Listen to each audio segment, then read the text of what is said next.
shoeless feet, lonely eyes looking back at me. Will we leave behind the innocent to grieve?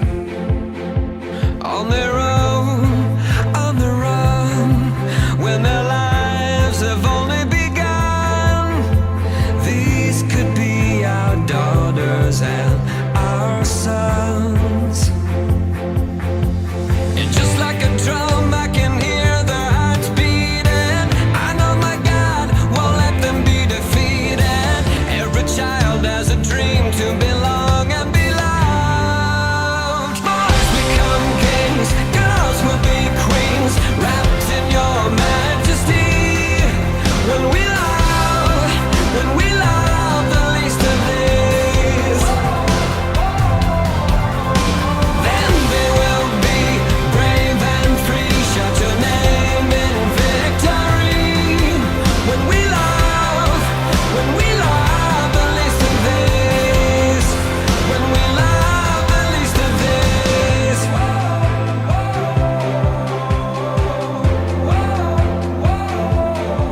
Break our hearts once again. Help us to remember when we were only children hoping for a friend. Won't you look around? These are the lives that the world has forgotten, waiting for doors of our hearts and our homes to open. Boys become kings, girls will be queens, wrapped in your majesty. When we love the least of these, then they will be brave and free. Shout your name in victory. When we love the least of these, when we love the least of these. If not us, who will be like Jesus to the least of these? If not us, tell me who will be like Jesus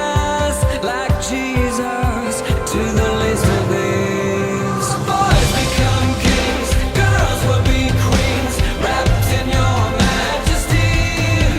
When we love.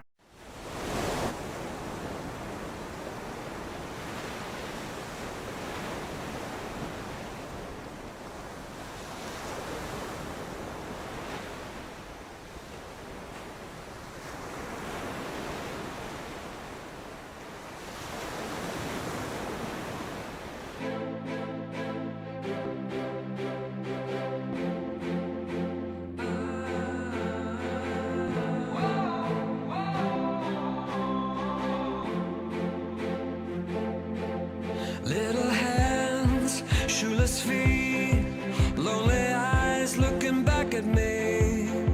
Will we leave behind the innocent to grieve?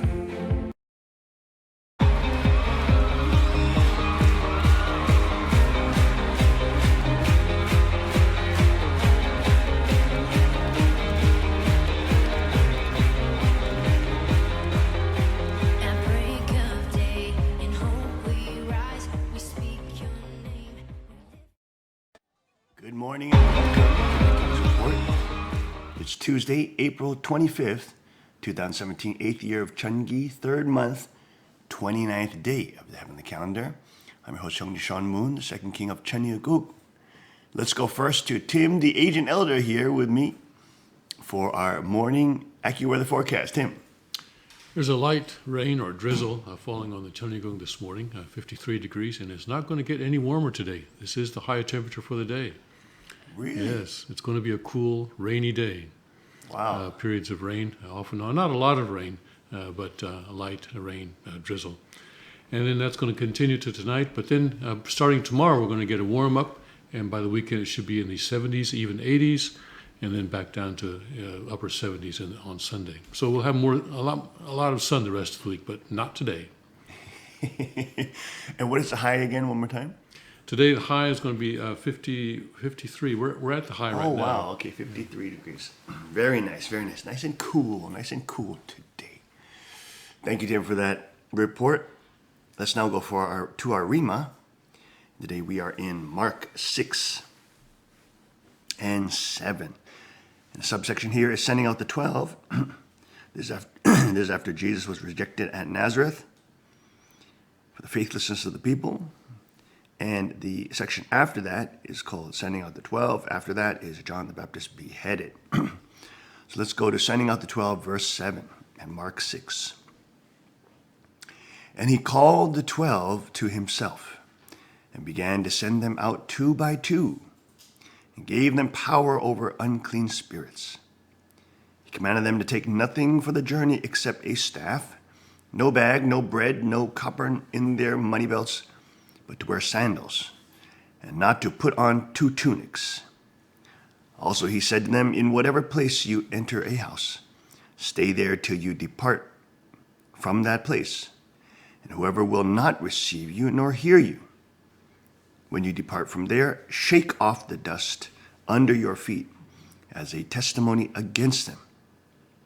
Assuredly, I say to you, it will be more tolerable for Sodom and Gomorrah in the day of judgment than for that city.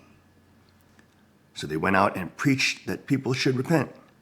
And they cast out many demons and anointed them with oil, many who were sick, and healed them. Here we see Christ is sending out the 12, calling them first to himself, beginning to send them out 2 by 2 to witness. And the Bible says to give them power over unclean spirits. And we talked about this, that Jesus' ministry, 1/3 of it was fighting demons. Fighting demons. 1/3 of his ministry, about approximately, is about fighting the spirit world, the demonic spirit world. 1/3. 1/3 of his ministry and time was devoted to fighting demons, to chasing out unclean spirits. Interesting that he commands them to take nothing for the journey, no bag, no bread, no copper in their money belts, wear sandals and a staff, and not even to put on 2 tunics for protection, to rely completely on God. Of course, they bring 1 staff, which is a weapon. They bring 1 weapon. But rely everything else be dependent on God. Rely on God. For God is faithful. It takes tremendous faith to be able to go out with just sandals and a staff to go out and preach the gospel into the wide, wide world. They're going out with the purpose of fighting unclean spirits, fighting demons. Demon chasers. Demon chasers. What do they call that movie? What's that movie? The Ghostbusters. Demon Busters. Who are you going to call? Jesus sending out the Ghostbusters, the demon busters. Sending out the demon crushers. And he said to them, in whatever place you enter, I'll stay there till you depart from that place. Whoever will not receive you nor hear you. Whoever will not receive you nor hear you. When you depart from there, shake off the dust from your feet as a testimony against them. For it will be more tolerable for Sodom and Gomorrah in the day of judgment than for that city. In the day of judgment. It's interesting here that he says the whole city will be judged. Of course, Jesus, having just experienced Nazareth, where there was faithlessness of the people, and Jesus had a hard time even performing miracles in Nazareth because of the faith. Because people had already adopted Satan's viewpoint. They'd already multiplied faithlessness and multiplied evil, adopting Satan's standpoint. They see Jesus, they had seen Jesus, viewed him, decided to view him in the natural, and not with their supernatural eyes, and not with their eyes of faith. It's an interesting interesting thing that our faith must intermingle, commingle with the power of God. Our faith must commingle with the supernatural power of God. It's interesting. Our faith must be the prepared lamp wick for the flame of the Holy Spirit to alight on. Our faith must be the oil.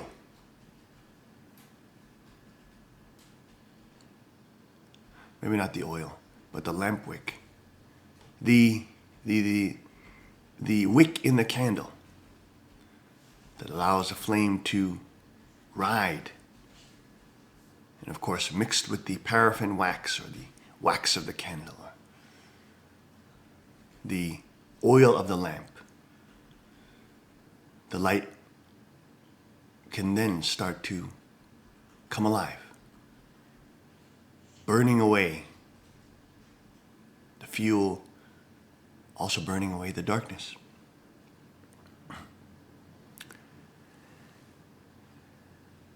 The 12 were called, sent out 2 by 2, interesting, teams of 2.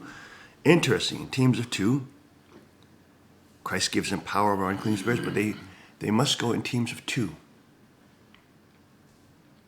One needs support when one is fighting the spirit world. Wow. Ooh, that's a very important point. One needs support when fighting the spirit world. It's interesting that the most basic unit of society, civilization, of Christian civilization, is man and woman. Two, with one purpose, one mission, one God. Requires 2 to build civilization. Requires 2 to build a family. Muslim families are having babies at alarming rate, 8 on average.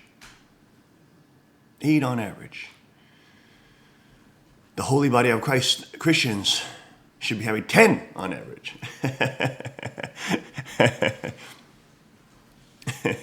It's a problem with But they have more wives. the body of Christ. No, it's true. It's the body of Christ. It's a problem with the body of Christ. They don't have enough children.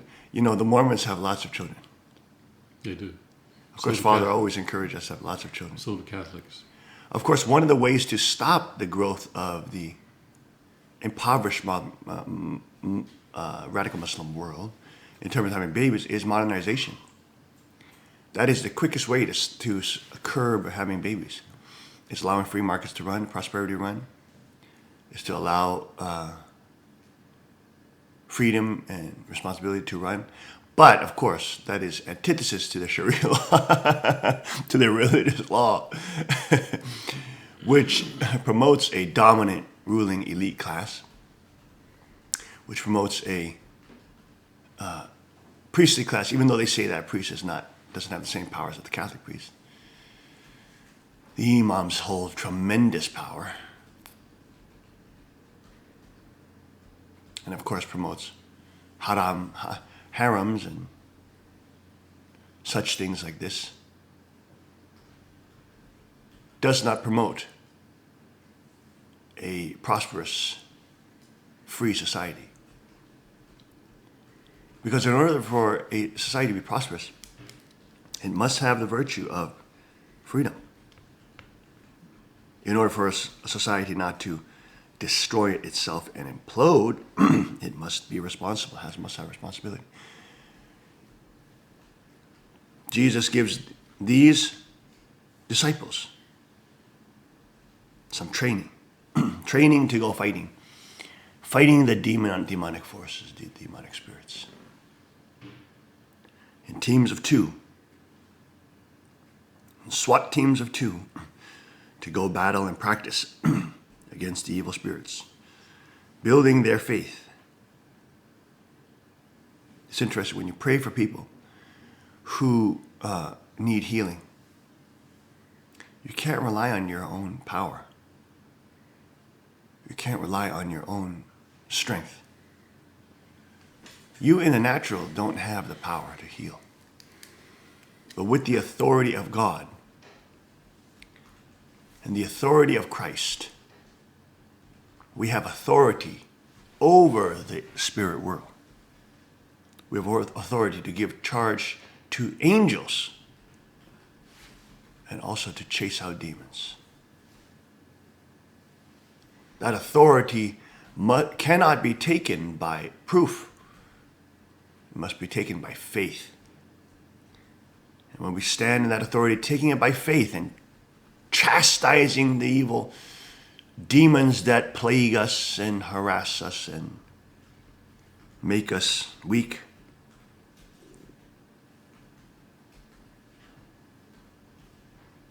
we're standing on faith. And even when you're training peace, police, peace, militia, and you don't want to train, you want to give up, etc., you have to talk to yourself. You have to speak to yourself. You have to not only rebuke yourself, you have to rebuke the demons that are trying to pull you down and say to you, you stink, you're a wimp, you should give up now.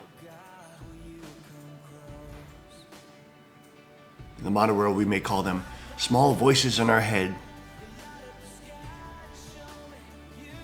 Why do you have those voices? Those doubts? The immaterial energies of those who have given themselves over to Satan and have passed to the spirit realm, unseen, not able to be touched, smelt, heard, or felt,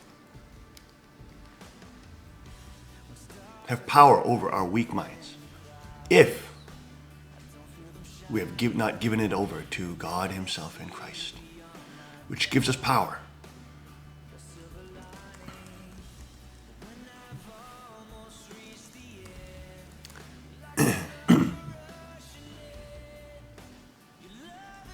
There is power in the name of Jesus. Power in His name. Authority in His presence. When you feel scared at night or in the woods, either physically or metaphorically, call upon His name. Stand strong in His authority. And as He says right here, have power over the unclean spirits that stand in front of you. We'll be right back after this short break. Stay with us.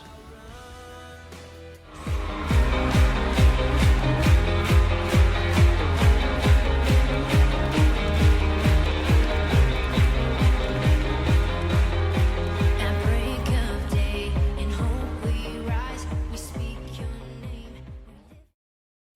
Car Arms, Magnum Research, and Auto Ordnance. The Car Firearms Group. With a diverse product line that blends American craftsmanship with cutting-edge technology.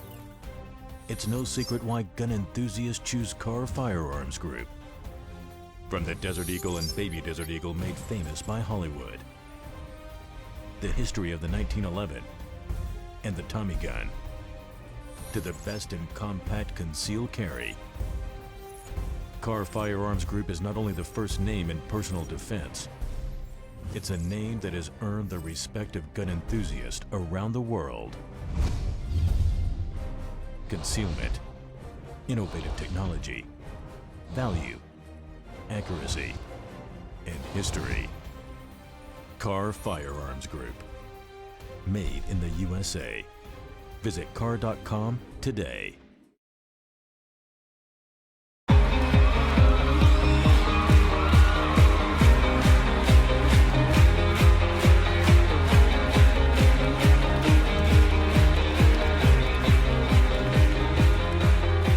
At break of day, in hope we rise, we speak your name.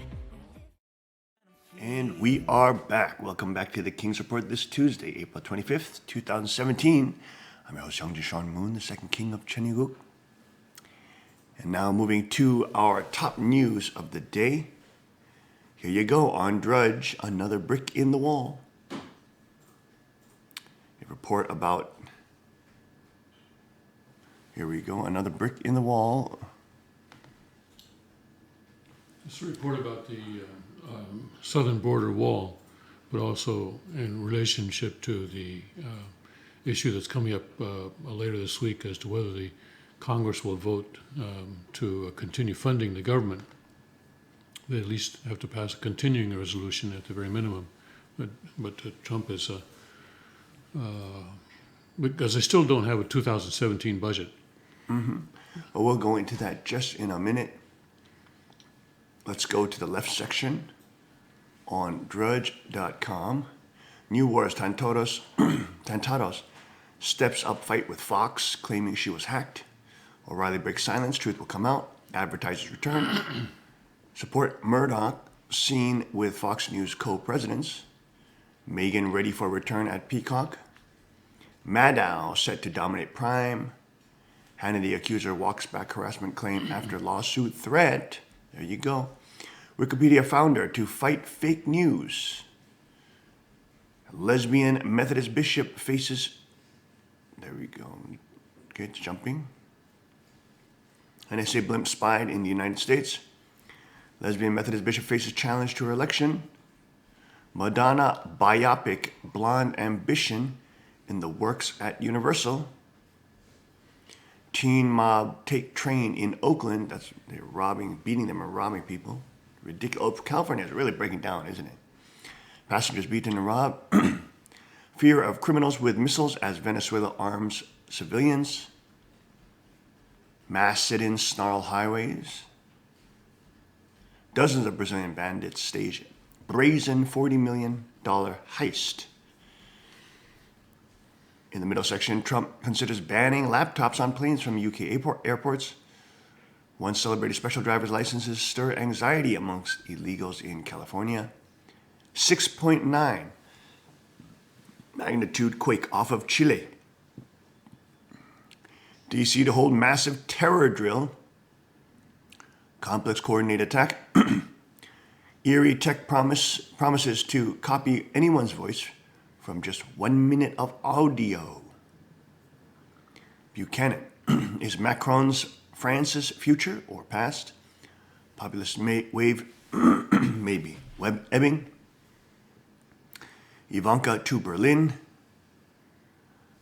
Hollywood writers vote to authorize strike as deadline looms. Boom. Beyonce and Jay-Z put in $120 million bid for sprawling Bel Air mansion. Filling up. Yahoo's Marissa Mayer to make $186 million off sale to Verizon. Exercise to beat dementia. Running and walking significantly boosts brain power. There you go, there you go, there you go. That's why I tell you all to train. Sophisticated smartphone case unveiled to prevent children from becoming addicted to devices. Wow, I gotta see that. Hold on. I gotta see that. I gotta see that one. We'll go back to that. Let's open that up. That's a very important one for those who have children. Here we go with the Telegraph.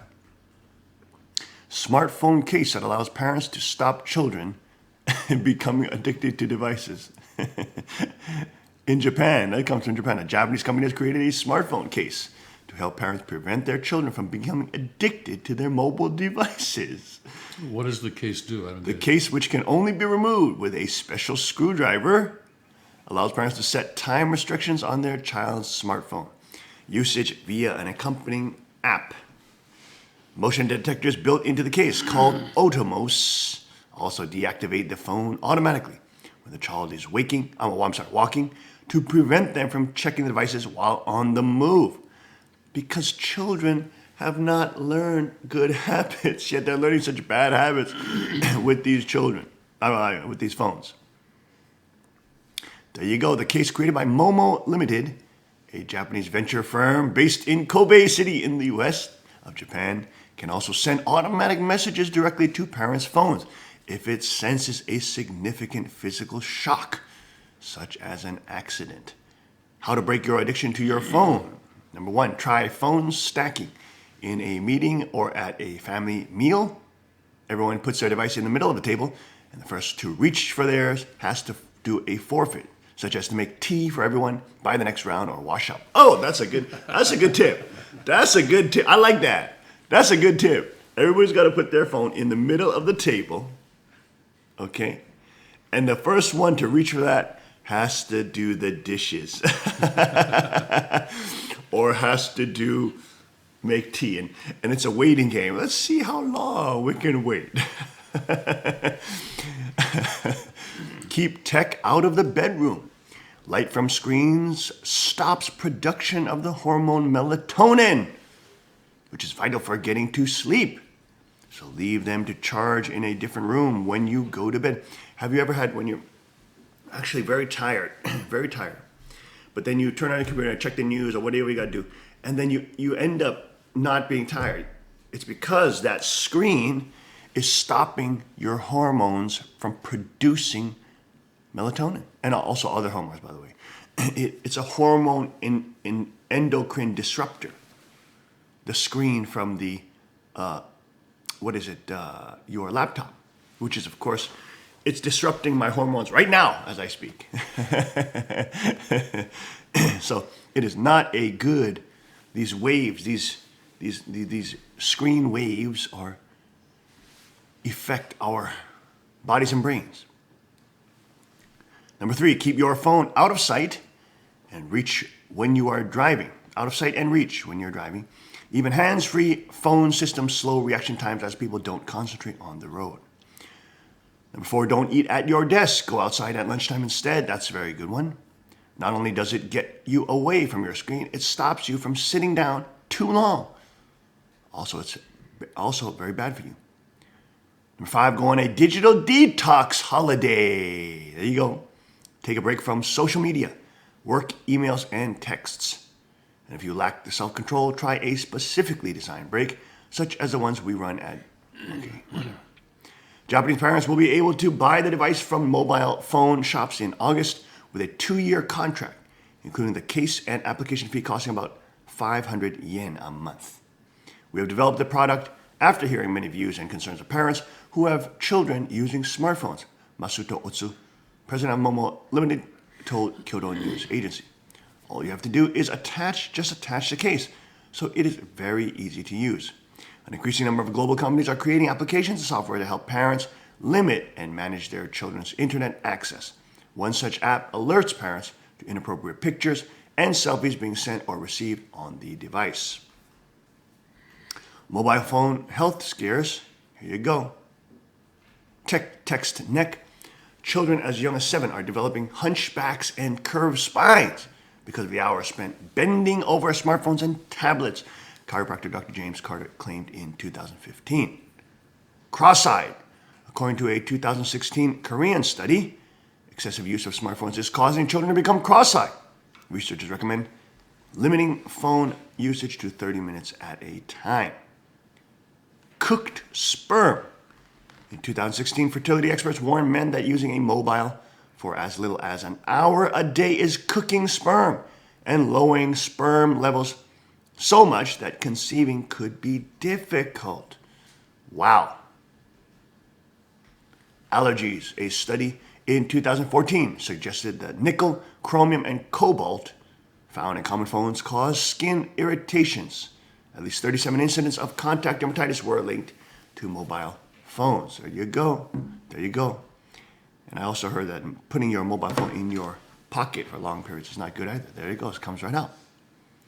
Mental illness. 2015, a child psychotherapist blamed, quote, the computer, the internet, and smartphone for an explosion in mental health problems amongst youngsters. There you go. The new device in Japan taps into concerns amongst parents in relation to not only the health impact, but also the potential dangers of their children overusing their mobile phones. New figures published last week by Japan's National Police Agency showed that a record number of Japanese children were becoming victims of crimes such as molestation through the use of social media. A total of 1,736 children under 18 were victimized last year, double the number in 2008 when records began. More than 86% falling victim via their smartphones, many of whom had unrestricted internet access. Last year, there were also reports in South Korea that excessive use of smartphones by children was causing them to become cross-eyed. There you go. And that is the free market trying to fill a need, which of course are concerned parents trying to help their children develop good habits and responsible habits with their phones. Some of it's called self-restraint. What a new concept, Tim. What a new concept. Self-restraint. These children do not learn self-restraint. They can't put down this magnet. Magnet of power. Guys, pull up Planet of the Apes Black. I guess it's called Black Box or something like that. But apparently in the movie, The Planet of the Apes, the controllers that want to control these apes put this large black box, shiny black box. It actually looks like an iPhone. Shiny black box in the middle of the wilderness. And all the apes congregate around it. And it emits these waves and makes them soothes their animal instincts and makes them docile and placid and makes them sit around this black box doing nothing as the controllers continue to take over their planet and their world. And these are, of course, supposed to be intelligent apes or something like that, right? They can speak and stuff like that. I don't even know how they... Anyways, the point is, there's this big black box that all these apes are sitting around, and they have no power. All their powers are pushed away. There's no surprise that it looks like the iPhone at all. Although we have all the benefits of technology through these little boxes that we buy and our little windows into the unlimited expanse of knowledge and data into the universe. Those are very important powers. Those are very powerful powers. Many things have been done. The way we even do research has changed. We used to have to go to the library. I mean, Harvard has a huge library. You had to go to the library to pick out books for research. Right now, you can just look up stuff. You would have to run to an encyclopedia if you want to pick out Venezuela's population. You know what I mean? Or some nation, some factoid. Nowadays, you just type it in your phone, population of Venezuela, boom, there it goes. Map of Middle Texas, boom, there you go. Everything is right at your fingertips, so it has transformed and facilitated the way in which we do information and we interact with information. And that is a good thing. But on the flip side, it has also become a trap for entertainment. Because entertainment doesn't really inform us. Entertainment doesn't really develop our brains. Entertainment doesn't develop good habits. Entertainment doesn't develop us as human beings. It simply allows us to play isolationism and escapism, to run away from reality and enter into this false world. And okay, sometimes that may be necessary, or beneficial, but not all the time. And a habit of getting addicted to entertainment and not being able to deal with boredom. I mean, healthily dealing with boredom. You see, when kids were young, when they were bored, they used to go out and play outside. When they were bored, they used to, pick on their younger brother. When they were bored, they used to go, if they only have one sister, they used to go mess around with her, mess around with their sister, mess around with their sister, making fun of her or something like that. When you were bored, you had to do something. There was a certain stimulus and there was a certain response. When you were bored, you didn't just pick up, hey, there it is. There's the Planet of the Apes with that black box. Go ahead, show that picture. There's the Planet of the Apes. Oh, look at that. They're moving around too. Look at that. It's not a still picture. There they are hovering around the black box that looks like an iPhone, emitting waves and getting them excited and entertained. controlling their brains and their brain function. That is literally how young children have become. Hopping around, little hunchback creatures, looking at their smartphones all day. Hey, little children, get away from that black box now. Stay away from the black box. It's emitting waves. There you go. Stay away from that. Hey, don't touch it. No, don't touch it. Oh, Lord have mercy. But the free market is trying to deal with that situation, trying to get parents a little more control over that terrible habit that children are developing from the addiction to the smartphone. It's not like the children are doing it for research and or developing their brain power. They're doing it for pure entertainment. Now that is a bad habit. That is certainly a bad habit. Because we know from the Roman Empire and beyond, tyrants have always used what? Bread and circus. The control of food and entertainment. Entertainment. To dominate populations.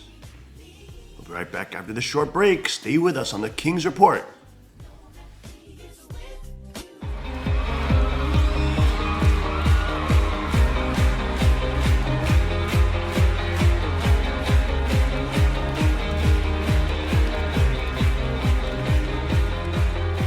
At break of day, in hope we rise, we speak your name. Car Arms, Magnum Research, and Auto Ordnance. The Car Firearms Group. With a diverse product line that blends American craftsmanship with cutting-edge technology. It's no secret why gun enthusiasts choose Car Firearms Group. From the Desert Eagle and Baby Desert Eagle made famous by Hollywood. The history of the 1911 and the Tommy gun. To the best in compact concealed carry.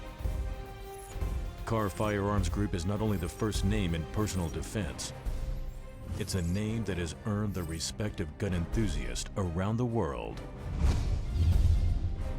Concealment, innovative technology, value, accuracy, and history. Car Firearms Group. Made in the USA. Visit car.com today.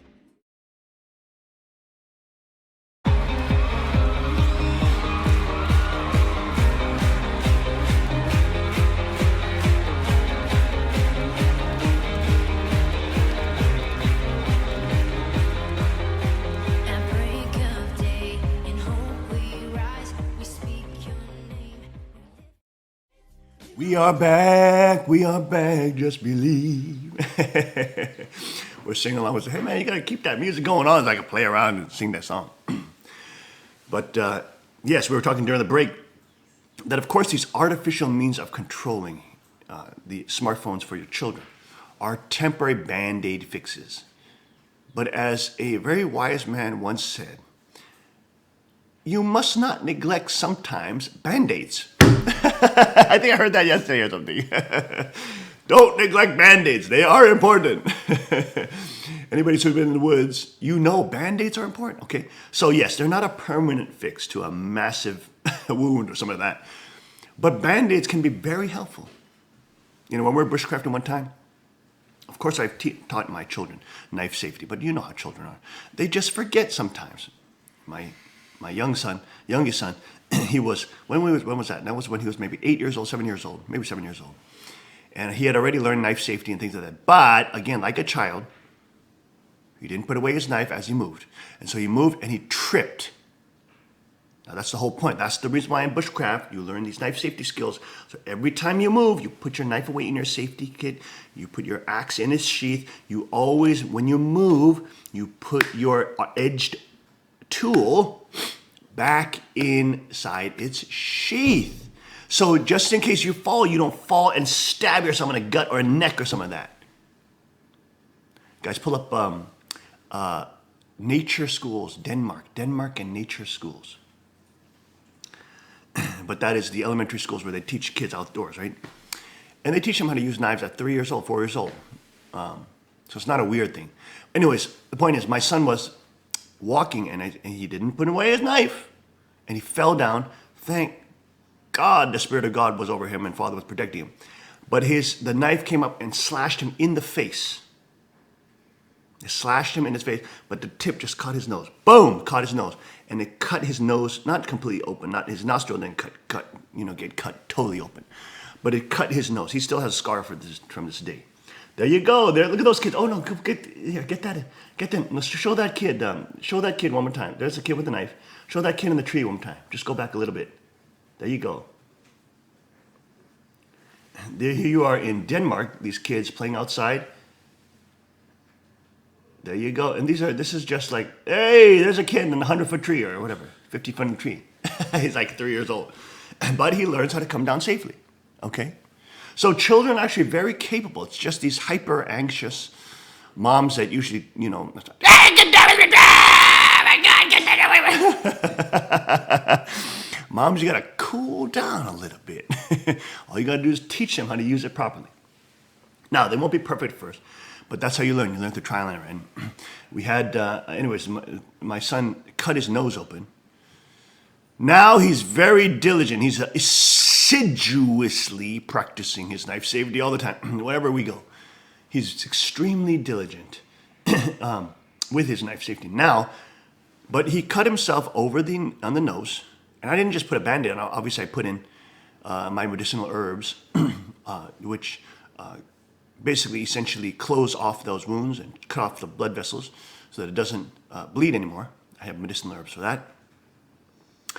And after I did that, then I put some Band-Aids, and in bushcraft we use, yes we do, duct tape is part of our Band-Aid system. So we don't actually have to carry a whole medical system because part of our medical system is duct tape. Yes, in bushcraft you learn that stuff. You learn even how to make butterfly Band-Aids with duct tape. And people don't know it, but the sticky material of duct tape, especially Gorilla Tape, is actually an antiseptic. It will actually fight bacteria. And is a very powerful Band-Aid, more powerful than regular Band-Aids. There the children are playing outside. These kids are like 3 years old, okay? And they're preschoolers. They're learning how to play outside, learning how to get away from these smartphones.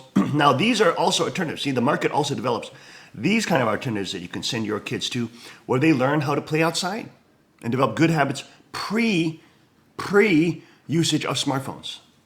Okay, so they're developing good habits that teach them that it's fun to play outside and it's not scary, even though it's raining. You don't have to say, "Oh my gosh, it's raining, children, get there." No, they just learn how to dress up properly. There's no such thing as bad weather. There's only such things as bad clothes. So, there's no such thing as bad weather. Any weather just determines the proper clothes. And so, just because it rains doesn't mean you shouldn't be outside learning and practicing your skills.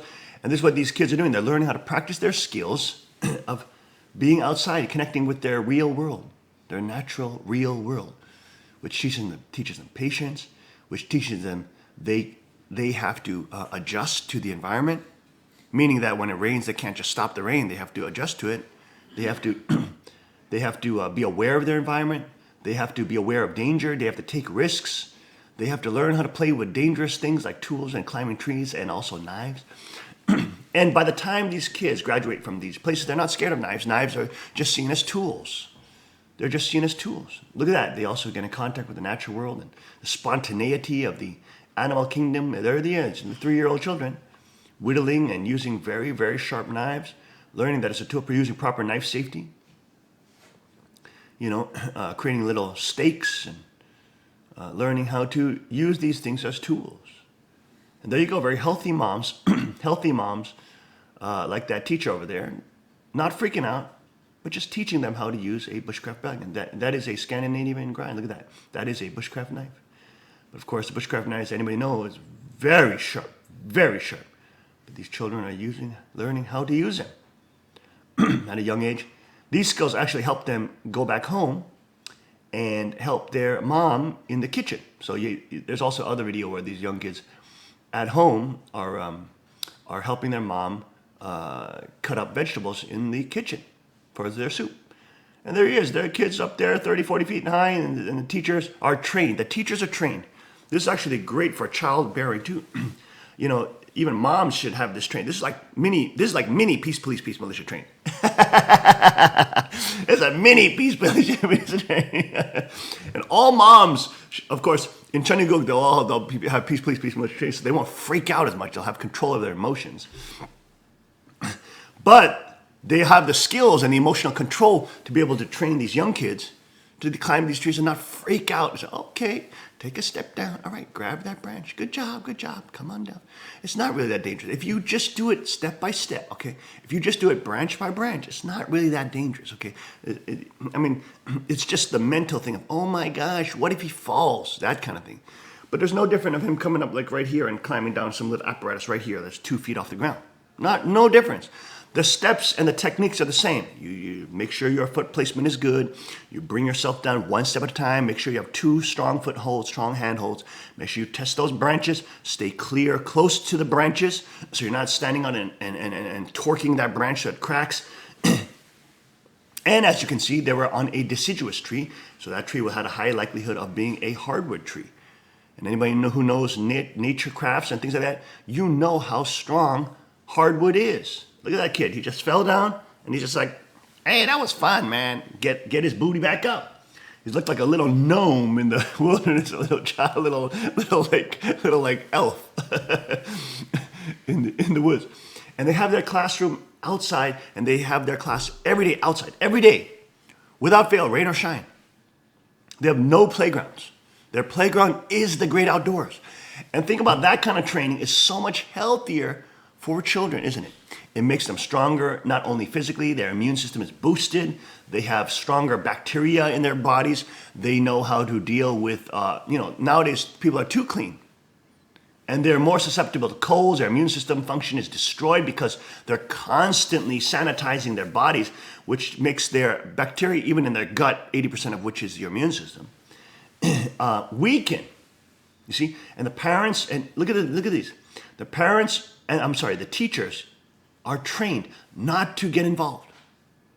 You know, that is look at this woman. This woman is like the head lady there. She's trained, and she's like cool and calm, collected. They're trained not to get involved with the kids. The kids have to learn how to deal with their problems alone. Like I saw one in Japan where they're fighting, and the kids problem solve. The kids step in, like they're starting punching each other in the face, and the other kids come and say, hey, they stop. The other kids come in and stop the fight. The parents, the teachers just watch. Now, if there's something life-threatening, of course, they'll come in and save the day. But they'll allow these children to deal and learn social skills. You see how important this is? Instead of sending your kids to hagwons all day, hagwons are like these private academies. After school, sort of private classes, right? Private tutoring. And it's very expensive. Not only is it expensive, it makes your children nuts. You know, in Korea, they're at school at 7 in the morning, and then they're back home at 11 at night. Yes. Because right after school, they're sent to all these hagwons, and these moms are crazy. They're just crazy. They want that social status. And for them, it's not even the success of their children. That's part of it. Another part of it is it's like they're competing with other moms for social status. So they don't even give a crap about their children's health. They're saying, oh, I got to do this for the sake of my children. But really what they're doing is moral posturing, and they're competing with these other moms. And oh my gosh, what if they do better than our child? Oh my gosh, what if they do it? I'm going to be seen as this bad mom who doesn't raise our children, doesn't invest in our children. It's all about stupid image. Don't kill your children that way. My goodness, sometimes you girls drive me nuts. Don't kill your children that way. Don't be a slave to the peer pressure cult. Your children's health and their mental health and their physical health and their spiritual health is more important. They're not going to take their stupid degree or how you impress your friends to spirit world. Focus on the right thing, you dumb Korean moms. Gosh, they drive me nuts sometimes. Lord of mercies, Asian mom drive me nuts. You gotta stop freaking out. It's not only Asian moms. I know Western moms. I African moms. Everywhere you freak out. You gotta stop freaking out, girls. That's why you need peace, police, peace ministry. because you'll learn how to deal with your emotions. You'll learn. The queen, I remember when she's first, she's, you know, her emotional control is way higher than a normal woman. Okay? I've always been the calm and collected daddy there, coaching and encouraging on. And she's getting emotional. Okay, calm down. Let's calm down with the kids. Let's calm down. She wants to get emotional with the kids. Okay. I've been the cool head. I did tons of meditation. She knows it. She'll tell you. She'll be the first one to tell you that. Is that right, Amma? Is that right? Did you hear that? You weren't listening. She wasn't listening. Okay, she's on the. She's got her earphones in and she's typing right now. So, anyway, point is, she's way higher level in terms of emotional dominion than the normal girl. Okay, but after she did jujitsu, boy, she had to go to the next level. Because now you can't just cry about stuff. You got to fight out of it, man. You got to fight this fool off your back, off your body. I remember my daughter starting jujitsu, and she's looking at she's getting dominated, and she's looking at daddy. She's looking at daddy with these googly eyes and these little tears in her eyes. And to any dad, that's tough. But I've trained them from when they're young. She tried that technique on me when she was 3 years old, 5 years old. When she did something wrong, she would look at daddy with those little, she was the cutest little thing. Oh my goodness, she was a little cute little, and she would just, and it would make anybody crumble. But I had control over my emotions. I didn't let myself be a slave to that. Okay, sweetie, now, okay, you did that, you just broke that, you gotta go clean that up, let's go, clean that up, no need to cry, let's clean it up, right? If she did something, she was yelling at mom, she was biting mommy or something like that, whatever she would do, okay. Then she had to get a timeout, she had to go sit on the toilet. We leave the door open so she can see us. She got to sit on the toilet. No. So, ooh, the tears come. Ooh, pew, pew, pew, pew, pew. And most dads say, oh, come here, baby. But that, of course, only reinforces that bad behavior. And so we said, okay, come here. Daddy's sitting right next to you. You sit on the toilet. You gotta sit on the toilet. See that? I've been doing this from a young age. Not only that, with the warning system, never had to beat my children. You know, smack them when they're young. When they got older, I can smack them because now I train in martial arts. I can smack them every day. when we're training, okay? We're training. But that combined with every week, taking one child, investing in each child separately, not as a group, separately, one at a time, individual relationships with their parents, individual time with each one of them. With their days. Boy, they would look forward to their days so. Daddy, when's my day? They love their days. I mean, just even now, they just wait for their days. And we have individual relations with each one of them that are unique. God has blessed us with those things. But it comes with emotional control. Emotional control is so important. Having dominion of your emotions, because your emotions cloud your mind, they cloud your vision, they cloud your perception of reality. They fog your mind, decision-making power. Emotions need to be dominated. Sometimes their emotions are wonderful and you can revel in them, but not all the time. Most of the time, they're quite confusing. And if young boys and girls don't learn how to deal with their emotions, which media doesn't teach you, your games don't teach you, your games actually exacerbate your emotions. Your Korean dramas and girls like watching dramas, they exacerbate your emotions. They don't give you control over them. And so thus, you will make bad decisions and you will suffer because of your emotion. Dominion over the emotional realm. That spirit world realm, because Satan, we know, plays around in the emotional realm. That spirit world realm of the emotions is so critical to have dominion over in the kingdom. We'll be right back after the short break.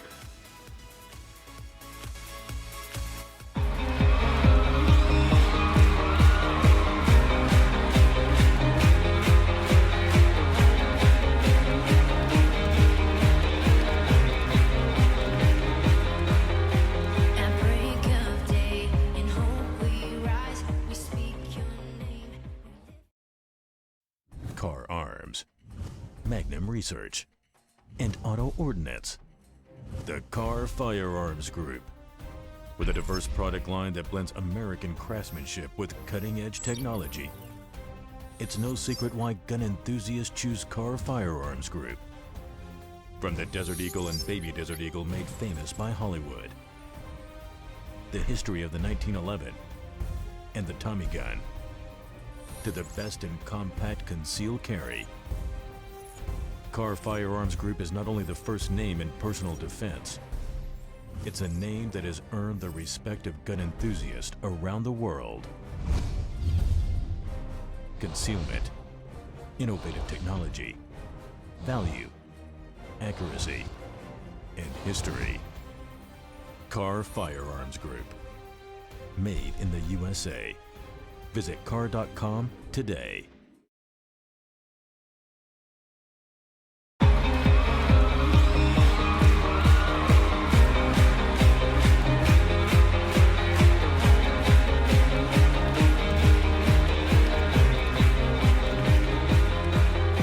At break of day, in hope we rise, we speak your name.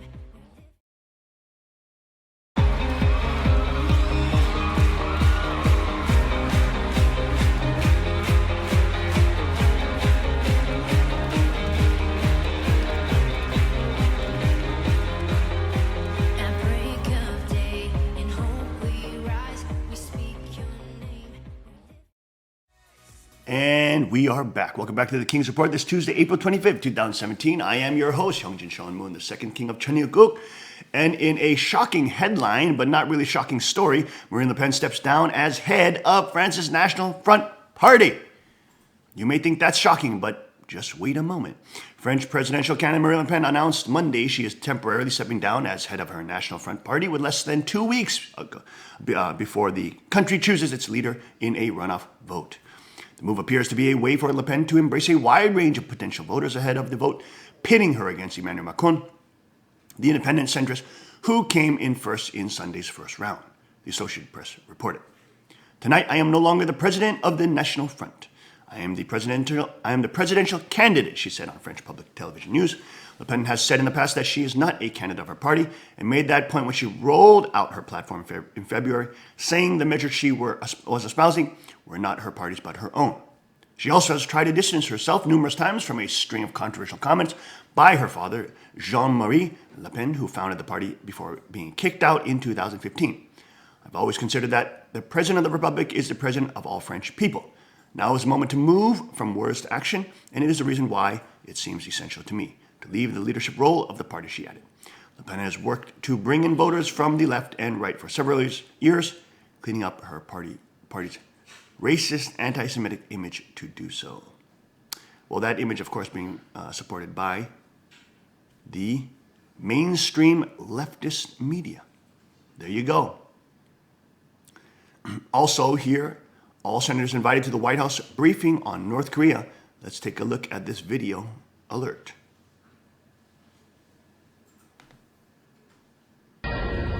Fox News alert for you now. The entire U.S. Senate could be on its way to the White House. The president extending an invitation for a rare briefing on North Korea. All 100 members asked to sit in on updates from Secretary of State Rex Tillerson, Defense Secretary James Mattis, and others.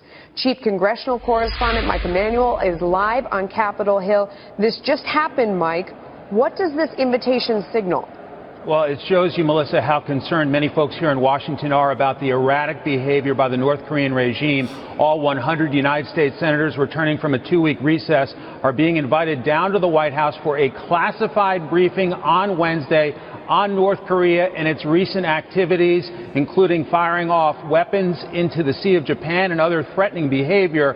The briefers will be four top administration officials: Secretary of State Rex Tillerson, Secretary of Defense Mattis, the Chairman of the Joint Chiefs General Dunford, and the Director of National Intelligence Dan Coats. White House Press Secretary Sean Spicer talked about this critical meeting a short time ago. Also on North Korea, on Wednesday, the White House campus will play host to a briefing for all 100 U.S. senators on the subject.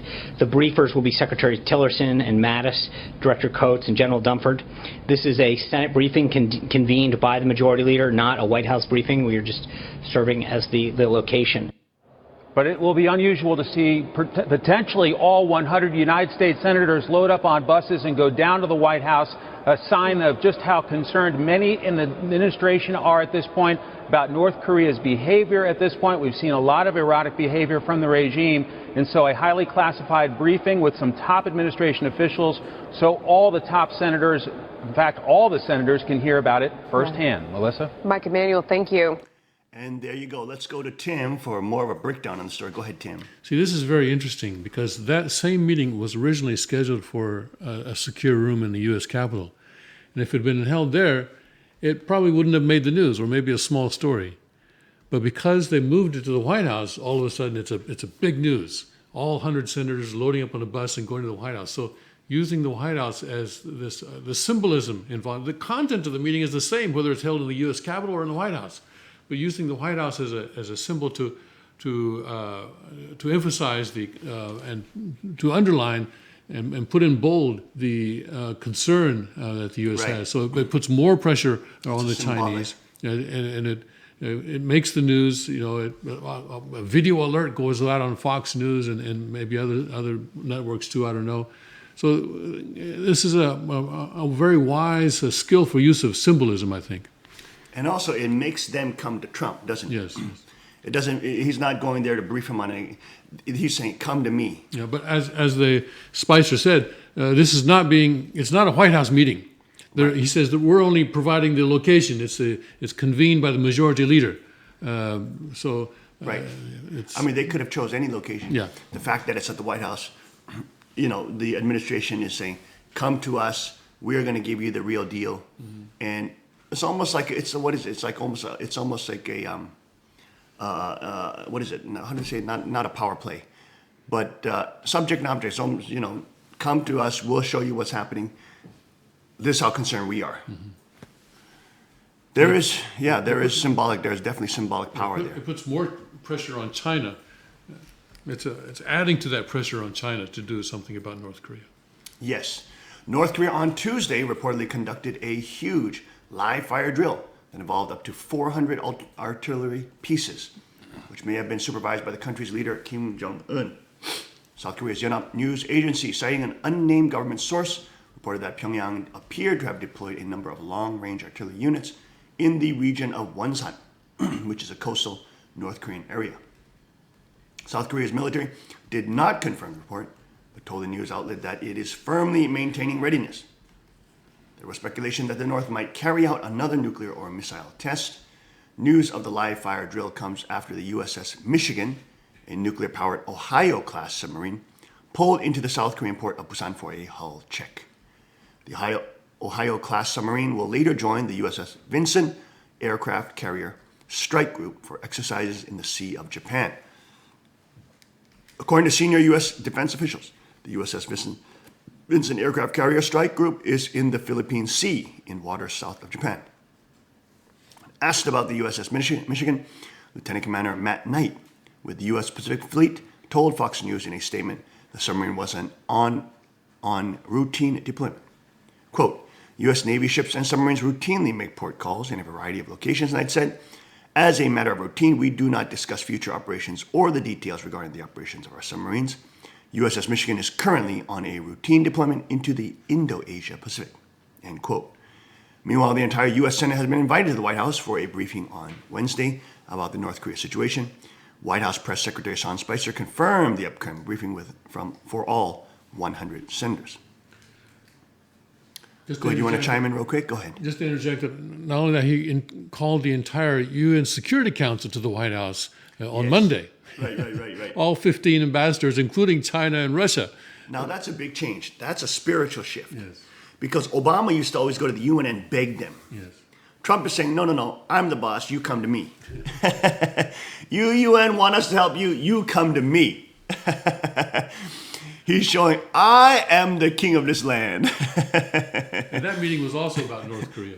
There you go. There you go. So, ongoing tensions rising. Secretary of State Rex Tillerson, Defense Jim Mattis, Chairman of the Joint Chiefs of Staff General Joseph Dunford, Director of National Intelligence Dan Coates, plan to provide the update to lawmakers. It is rare for the entire Senate to be invited to such a briefing. South Korea's defense ministry has said the North Korea appears ready to conduct such strategic provocations at any time. South Korean acting Prime Minister Hwang Kyo-ahn has instructed his military to strengthen its immediate response posture in case North Korea does something significant on the April 25th anniversary of its military. North Korea often marks significant dates by displaying military capability. On Monday, Trump also had lunch with ambassadors of countries on the UN Security Council. Ahead of the meeting, Trump called for big reforms at the UN and criticizing its handling of recent events in Syria and North Korea, but said it has tremendous potential. You just don't see the United Nations like solving conflicts. I think that's going to start happening now, he said. There you go, as tensions in the East continue to rise.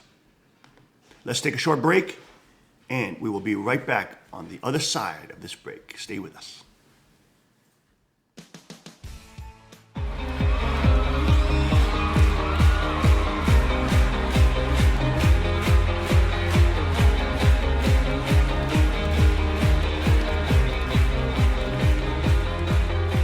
At break of day, in hope we rise, we speak your name.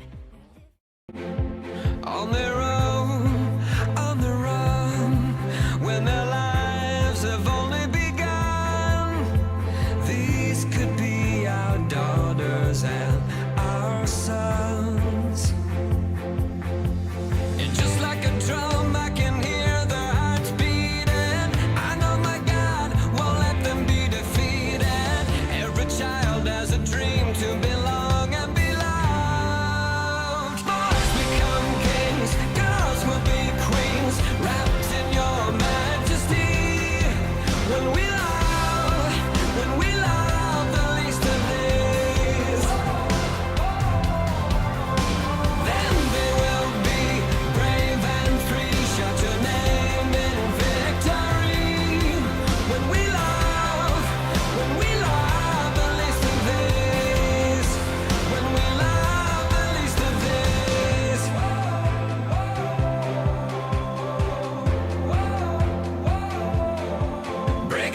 And we are back. Welcome back to the King's Report, Tuesday, April 25th, 2017. I'm your host, Young Sean Moon, the second king of Cheongguk. And let's go now to Tim for a breakdown further of the North Korean report. Tim.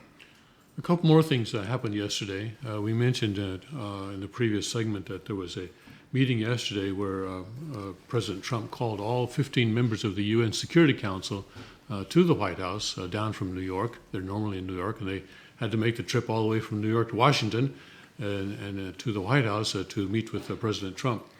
And there he said to them, this is a real threat to the world, speaking about North Korea, whether we want to talk about it or not. North Korea is a big problem, and it's a problem we have to finally solve. People have put blindfolds on for decades, and now it's time to solve the problem. I'm reading from a Associated Press report. And also, Chinese President Xi Jinping called President Trump on Monday, asking him to exercise restraint. As far as I know, of course, they had their summit meeting in Mar-a-Lago at the beginning of April, and I think this is at least the third time that Xi Jinping has called Trump. Please show restraint. Now, China, you understand. 等一下. China is thinking wait. to May 9th, because it's looking more and more likely that the most leftist candidate in the South Korean presidential election is going to win on May 9th. That's coming up very soon, isn't it? Yes. Wow. Last week it looked like it might be turning into a more two-man race between the leftist guy and the more center-left guy, but then the center-left guy has been sort of fading in the polls. Yeah.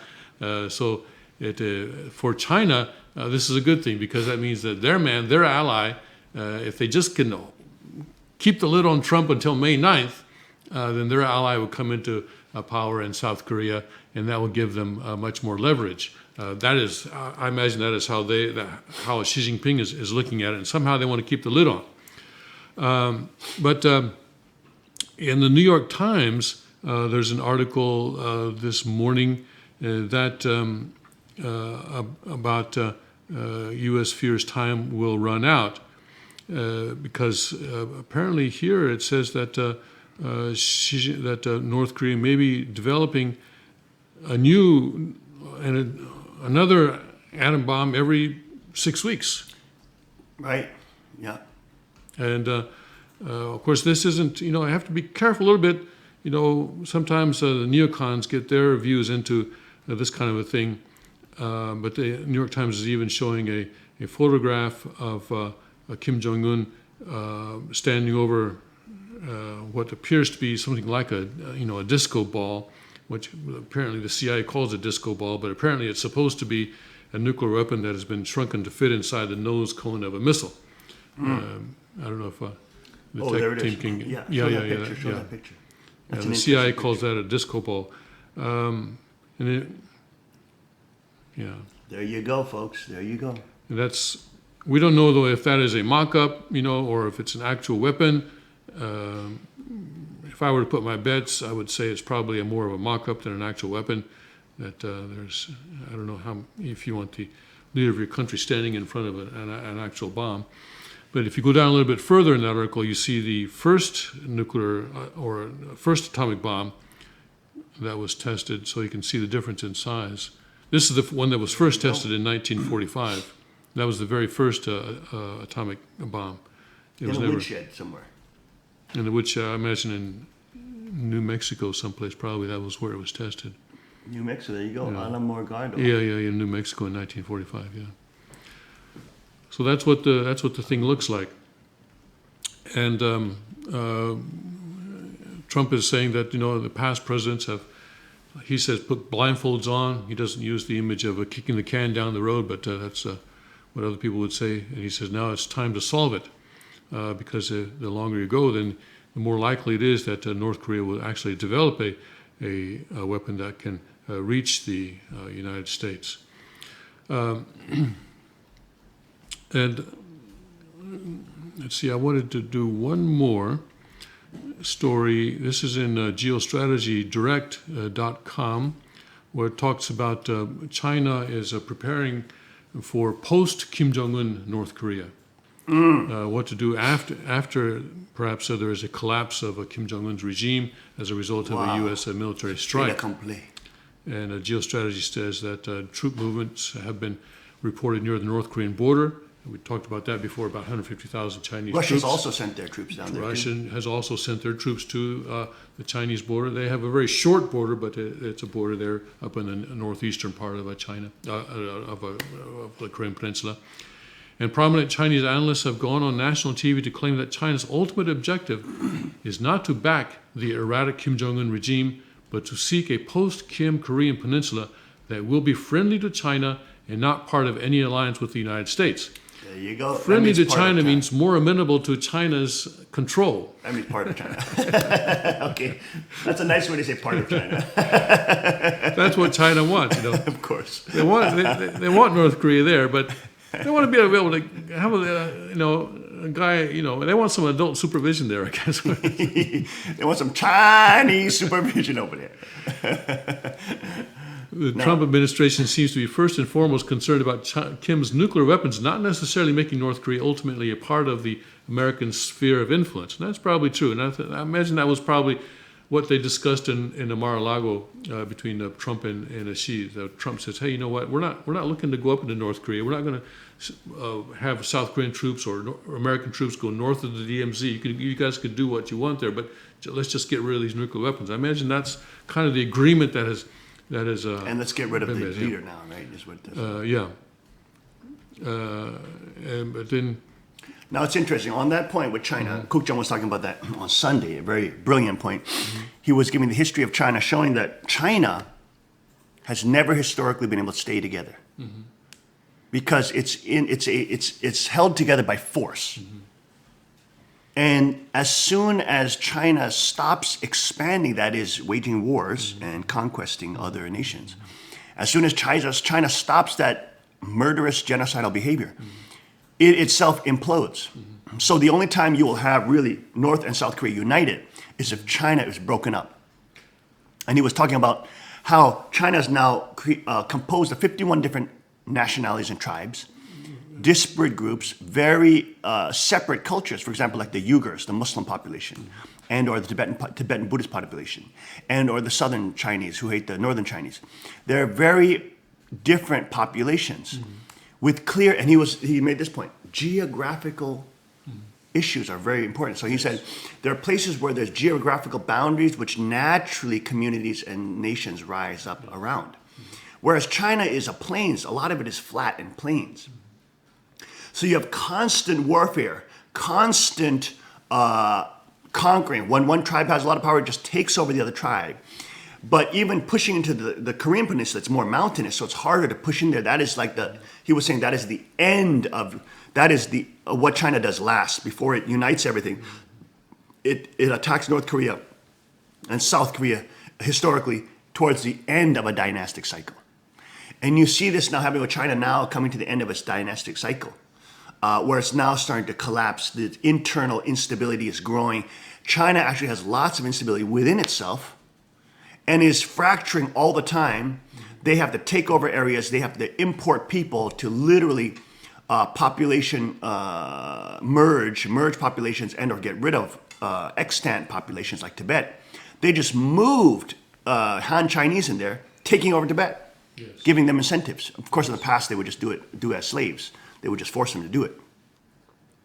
But he was saying the Chinese have been involved in population control for thousands of years. Yes. Population manipulation for thousands of years. They are really the ultimate demonic imperial force. Go ahead, Tim, just on that. Go ahead. I'm looking for an article that I saw in the Japanese press a couple days ago where it pointed out that China is actually divided. The Chinese military has 8 military districts within China. And these military districts are have some degree of autonomy. Of course, you realize again that the military is actually the military wing of the Chinese Communist Party. The Chinese government does not have a military, but so the party has a military, and that's the People's Liberation Army, and they are divided into 8 military districts. And of course, China, they've been trying to unite the country under Mandarin, but they still different languages are spoken throughout the country. They all use the same Yes, many, written language, but the spoken language is different. Yes, and so many. oftentimes different military districts have difficulty communicating with each other even because they have different languages. And so this article that I saw in the Japanese press was speculating that China could break up along the lines of these 8 districts, that it could be break up into 8 countries or 8 regions somehow.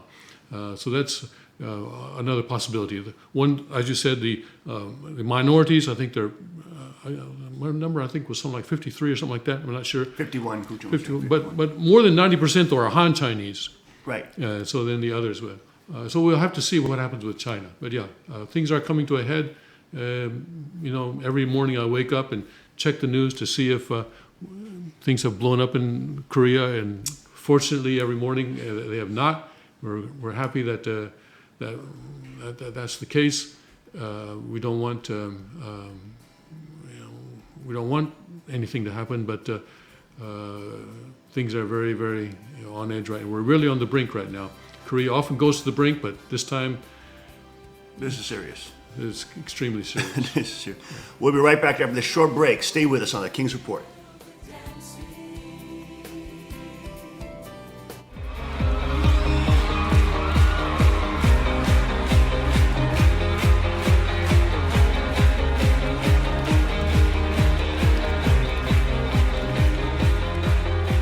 At break of day, in hope we rise, we speak your name.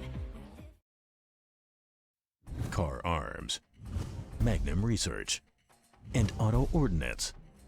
The Car Firearms Group. With a diverse product line that blends American craftsmanship with cutting-edge technology. It's no secret why gun enthusiasts choose Car Firearms Group. From the Desert Eagle and Baby Desert Eagle made famous by Hollywood. The history of the 1911 and the Tommy gun. To the best in compact concealed carry. Car Firearms Group is not only the first name in personal defense, it's a name that has earned the respect of gun enthusiasts around the world. Concealment, innovative technology, value, accuracy, and history. Car Firearms Group. Made in the USA. Visit car.com today.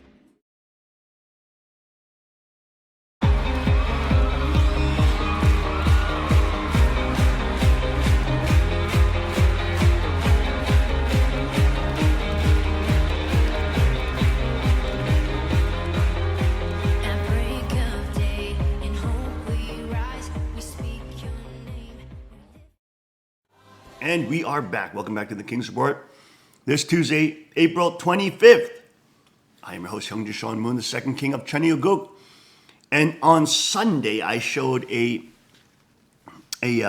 series of interviews of North Korean defectors that are living in South Korea, interviewed by these young people there in South Korea. Let's take a look at part 2. In part 1, we saw, for example, how there were public executions in North Korea. We saw how their description of how that young man, when he was 12 years old, they're forced to watch the public executions. And he saw that man getting his brains blown out because they execute you by having you stand up there. They shoot you in the head, chest, blow your knees out, blow your hips out, blow your knees out, and blow your ankles out. So you literally saw the guy collapsing. His head got blown off. Boom, brains were splattered, dangling everywhere. They blasted his chest. He said that the blood spewed out like waterfalls. Then they broke the hip by shooting the hip, pow, and this man just collapsed like boom, pow, pow, pow, like this. Breaking the knees, shooting the knees out, pow, he collapsed further, and then shooting the ankles out, pow, and just into a lump of human flesh and bone. And then that human being was stuffed into a rice bag sack and then taken away. And of course, he described how he saw that when he was 12 years old. And he saw, when he was younger, because of starvation, he saw a 2-year-old girl dying of starvation right next to him. And he said that when that girl died, all the flies would gather at her eyes, her nose, her orifice, all her orifices of her body, and start eating away at her orifices. In any case, they shared their story about at least the reality of North Korea. And there was also a young lady there who also fled when she was very young. They had to go through China. Both of them had to go through China, eventually making their way to South Korea. This is a continuation of that video. Let's take a look at these testimonies. So you should watch that video first if you haven't already. In this video, you're gonna hear how their lives have changed since arriving in South Korea and how they feel about South Korean society in general. Let's get to it. 그럼 지금 이제 탈북해서 한국에 계신 지 얼마나 되신 거죠? 지금 횟수로 9년 됐어요. 만 10년이 됐습니다. 네. 한국에 와서 정착했던 그런 과정에 대해서 좀 설명해 주세요. 어떻게 오신 거예요? 중국에서 이제. 그렇죠. 중국에서 한 4년을 살다가 사실은 중국에서도 자반에 그 북한으로 북송을 하지 않으면 아마 그냥 있었을 거예요. 근데 왜 오게 됐냐면 2008 베이징 올림픽이 끼면서 중국에서 대대적으로 북송을 했어요. 베이징 올림픽 때 그 중국 정부가 북한 사람들을 다 잡아가지고 북송시키라는 명이 있었어요. 그래가지고 우리가 중국에서 살다가 너무 힘들다 보니까 위험하고 가택수색을 막 해댔고 그러다 보니까 엄마와 나는 이제 궁지에 몰린 쥐 마냥 이제 숨조이고 있었고 점점 이제 그 감시망은 점점 좁혀오고 더 이상 빠질 데가 이제 도망칠 구멍이 없었기 때문에 그러면 이래도 죽고 저래도 죽는데 그러면 자유를 찾아 한번 가다가 죽자. 도전이라도 하다가 죽자 이거였어요. 근데 어떻게 이제 한국에 딱 오고 들어오게 되신 거예요?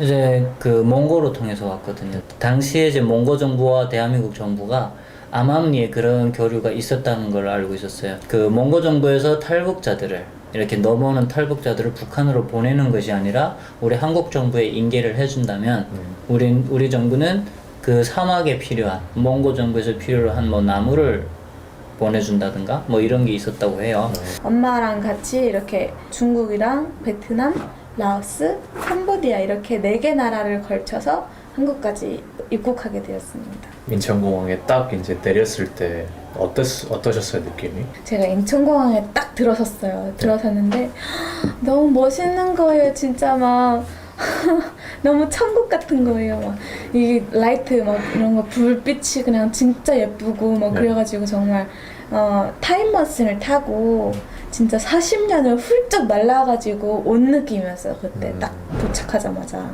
그동안 살아오면서 가장 행복했던 순간이 언제냐라고 하면 지금 그 순간이에요. 2006년 2월 8일 날. 왜냐면 중국에서의 탈북자로서 삶은 제가 아침 일과 시작이 그거였어요. 눈을 딱 뜨면 어제 잠들었던 그곳이 맞는지 혹은 감옥은 아닌지 그 하루 일상이 이제 4년이 돼버렸던 거죠.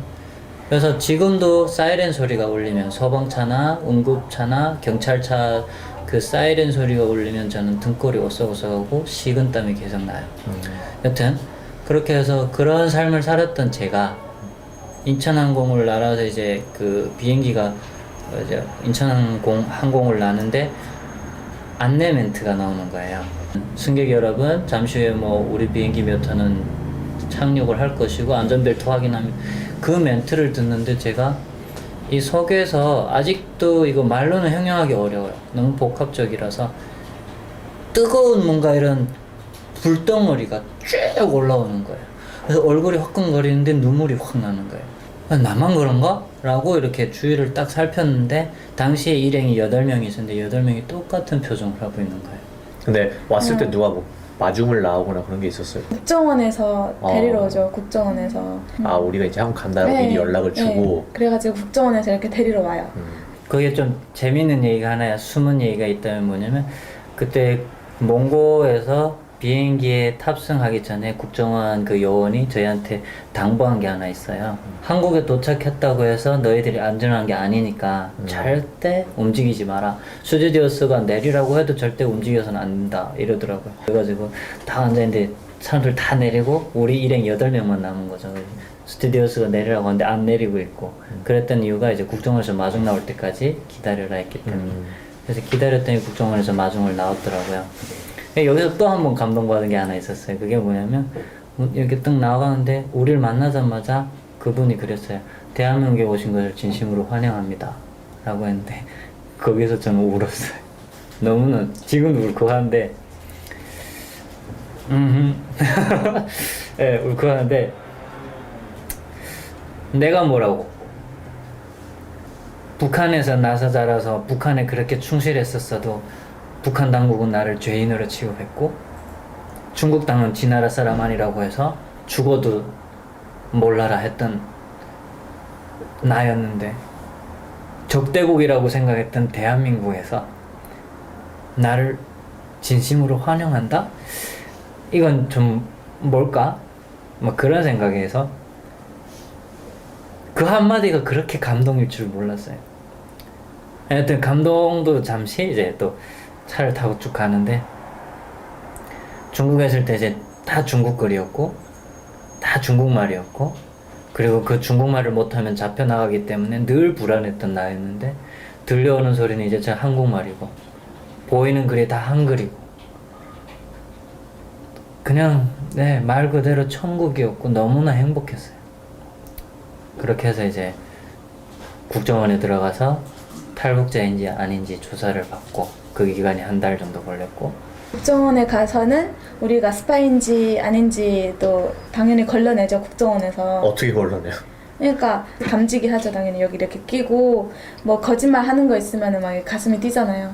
그런 것도 하고 그리고 조선족이 북한 사람들이 이렇게 한국에 오면은 많이 도와주니까 조선족이 북한인인 척하면서 와가지고 한국에 돈을 받아먹으려고 그런 사람들이 가끔 있어요. 그래가지고 뭐 조선족인지 아닌지 이런 거 걸러내기도 하고 뭐 그리고 하나원이라는 데 다시 가거든요. 내가 어디 숙소 같은데요, 거기가? 네, 거기가 하나원이라고 해가지고 그냥 숙소 같은 데 있어요. 거기에서는 우리가 외부로 나갈 수 없어요. 그냥 거기에서는 트레이닝 하는 그 시점이라서 하나원에 가면은 뭐 리모컨, 텔레비전, 엘리베이터 이런 거 어떻게 이용하는지 우리는 다 모르고 있으니까 그러니까 기본 그런 트레이닝을 약간 네, 받는 맞아요. 거예요. 기본 트레이닝을 3개월 정도 가르쳐줘요. 뭐 버스 타는 방법 이런 거 다 가르쳐줘요. 근데 저는 버스 타는 방법 가르쳐주는데 저는 공부하는 거 싫어가지고 그냥 잤어요. 이렇게 자고 있었는데 제가 그거를 다 배우고 나서 이렇게 사회로 나왔는데 버스 타는 방법을 까먹은 거야. 그래가지고 그냥 앞에 있는 사람을 보고 따라하면 되겠지 이렇게 생각했죠. 버스 정류장을 갔어요. 갔는데 제 앞에 남자분이 있었고 그리고 두 번째 어떤 여자분이 있고 내가 세 번째였었어요. 그래가지고 버스가 와서 어떤 남자분이 이렇게 올라가더니 엉덩이를 딱 대고 가는 거예요. 엉덩이 이렇게 대고 가는 거예요. 그래서 한국은 진짜 남자는 엉덩이만 대면 되는구나. 그렇게 생각했죠. 카드가 주머니에 들어있으니까는. 네. 그리고 또 여자분이 올라가더니 이렇게 핸드백에 딱 대고 가는 거예요. 그래가지고 아 남자는 엉덩이 대면 버스 탈 수 있고 여자는 핸드백 대면은 버스 탈 수 있구나 이렇게 생각한 거죠. 그래가지고 나는 당연히 여자니까 내가 맸던 가방을 빼가지고 댔어요. 근데 남자도 여자도 다 소리 나는데 나 혼자 소리가 안 나는 거예요. 그래가지고 와 진짜 한국 진짜 멋있다. 어떻게 내가 세터민인 거 알고 나만 소리가 안 나냐고 이렇게 생각했어요. 그러다가 아닌가? 나도 남자처럼 엉덩이를 대야 되나? 이러고 엉덩이를 대야 되는데 키가 작아서 안 되죠. 엉덩이가 안 닿는 거예요. 그래가지고 뛰었어요. 뛰면서 대려고 했더니 기사님이 아가씨 뭐 해? 이러는 거예요. 그래서 저 미아사거리 가야 되는데 어떻게 가야 됩니까? 이거 소리 안 난다 이렇게 말하니까 네. 그 기사님이 그냥 한 번은 그냥 타라고 이래가지고 그냥 공짜로 버스 탔거든요. 너무 창피한 거예요. 그게 네. 그래가지고 그 다음부터는 카드를 알아가지고 공부도 열심히 해가지고 버스 타는 방법, 지하철 타는 방법 이런 거 다 알아가지고 그 다음부터는 그렇게 다녔죠. 그러면 이제 거기서 교육을 받은 다음에 나와서 어디로 가요? 나와서는 그냥 사회에 나오는 거죠. 뭐 그냥 이제 학생 같은 경우에는 뭐 학교를 간다든지 집 아니면 같은 거는? 집 같은 거는 나라에서 5년 동안 렌트를 해줘요. 빌려줘요. 그래서 5년 후에는 당연히 나가야 되죠. 나가야 되는데 뭐 아니면 돈 더 내고 거기에서 그냥 살아도 돼요. 한국에서 이제 생활을 그럼 하면서 가장 좀 신기하거나 아니면 좀 좋았던 점이 뭐예요? 일단은 외래어를 많이 사용하니까 같은 한국말이라도 내가 알아듣지 못하는 게 너무 많았고, 예를 들면 이제처럼 대학교 들어가서 이제 대학생이 되는 게 꿈이었으니까 그냥 대학교 들어가서 공부를 열심히 하려고 하는데, 아니 교수님이 이제처럼 자 우리 오늘 이번 학기는 팀플로 이제 발표 수업을 할 텐데 팀플의 가장 중요한 것은 네트워킹이고 커뮤니케이션이 잘 이루어져야 됩니다. 교수님 잠시만요, 뭐라고요? 이렇게 되는 거죠. 한국에 와서 가장 좋은 점이요? 정말 그냥 첫 번째 정말 자유가 있어요. 내가 무슨 말을 하던 나라에서는 상관 안 하고. 근데 말은 북한에서도 그냥 말할 수 있지 않아요? 북한에서 있잖아요. 특히 원래는 김정일 장군님 이렇게 말해야 되는데, 북한에서 있을 때 김정일 딱 세 글자만 말하잖아요. 그러면은 그 말 한 친구가 다음 날에는 없어요. 그럼 예를 들어서 김정은이 예를 들어서 살쪘다든가 그렇게 말하면 어떻게 돼요? 그렇게 되면 그냥 바로 이거죠. 바로 이렇게 잡혀가죠. 설마. 친구들끼리 말하잖아요. 친구들끼리 말해도 그런 말 하면 안 돼요. 그러면 한국 사람들이 이제 딱 북한인인 걸 처음에 알잖아요. 네. 말하는 네. 억양 같은 것도 그렇고 좀 대우가 다른가요? 대우가 좀 그렇죠. 왜냐면 한국 사람들은 조금 조선족이나 북한 사람이라고 하면은 조금 가지고 있는 생각이 틀려요. 어떤 편견을 가지고 있는 거예요? 편견이 좀 제일 처음에는 못 살 것 같다? 좀 무시하게 되죠. 특히 면접 같은 데 가면은 바로 북한 사람이라고 하면은 뭔가가 좀 이런 거 있어요. 우리 회사에서 일하려면은 너가 북한에서 왔단 말 하지 말아달라고. 나는 북한에서 온 거 창피하지 않고 나는 너무 자랑스럽거든요. 그렇게 힘든 과정을 통해 가지고 한국까지 왔는데 너무 자랑스러운데, 한국 사람들은 좀 이 대우가 좀 틀리니까 그 회사 같은 경우에도 북한에서 왔다는 티를 안 냈으면 좋겠다고 이렇게 말하는 거 보면은 정말 슬퍼요, 그냥. 북한이 한국보다 난 점은 있어요? 예를 들어서 한국한테 이것만큼은 솔직히 조금 북한이 난 것도 있겠다. 그냥 자연? 공기가 되게 좋아요. 예. 그래가지고 특히 저녁 같은 경우에는 그냥 별이 진짜 많아요. 은하수도 볼 수 있어요. 은하수.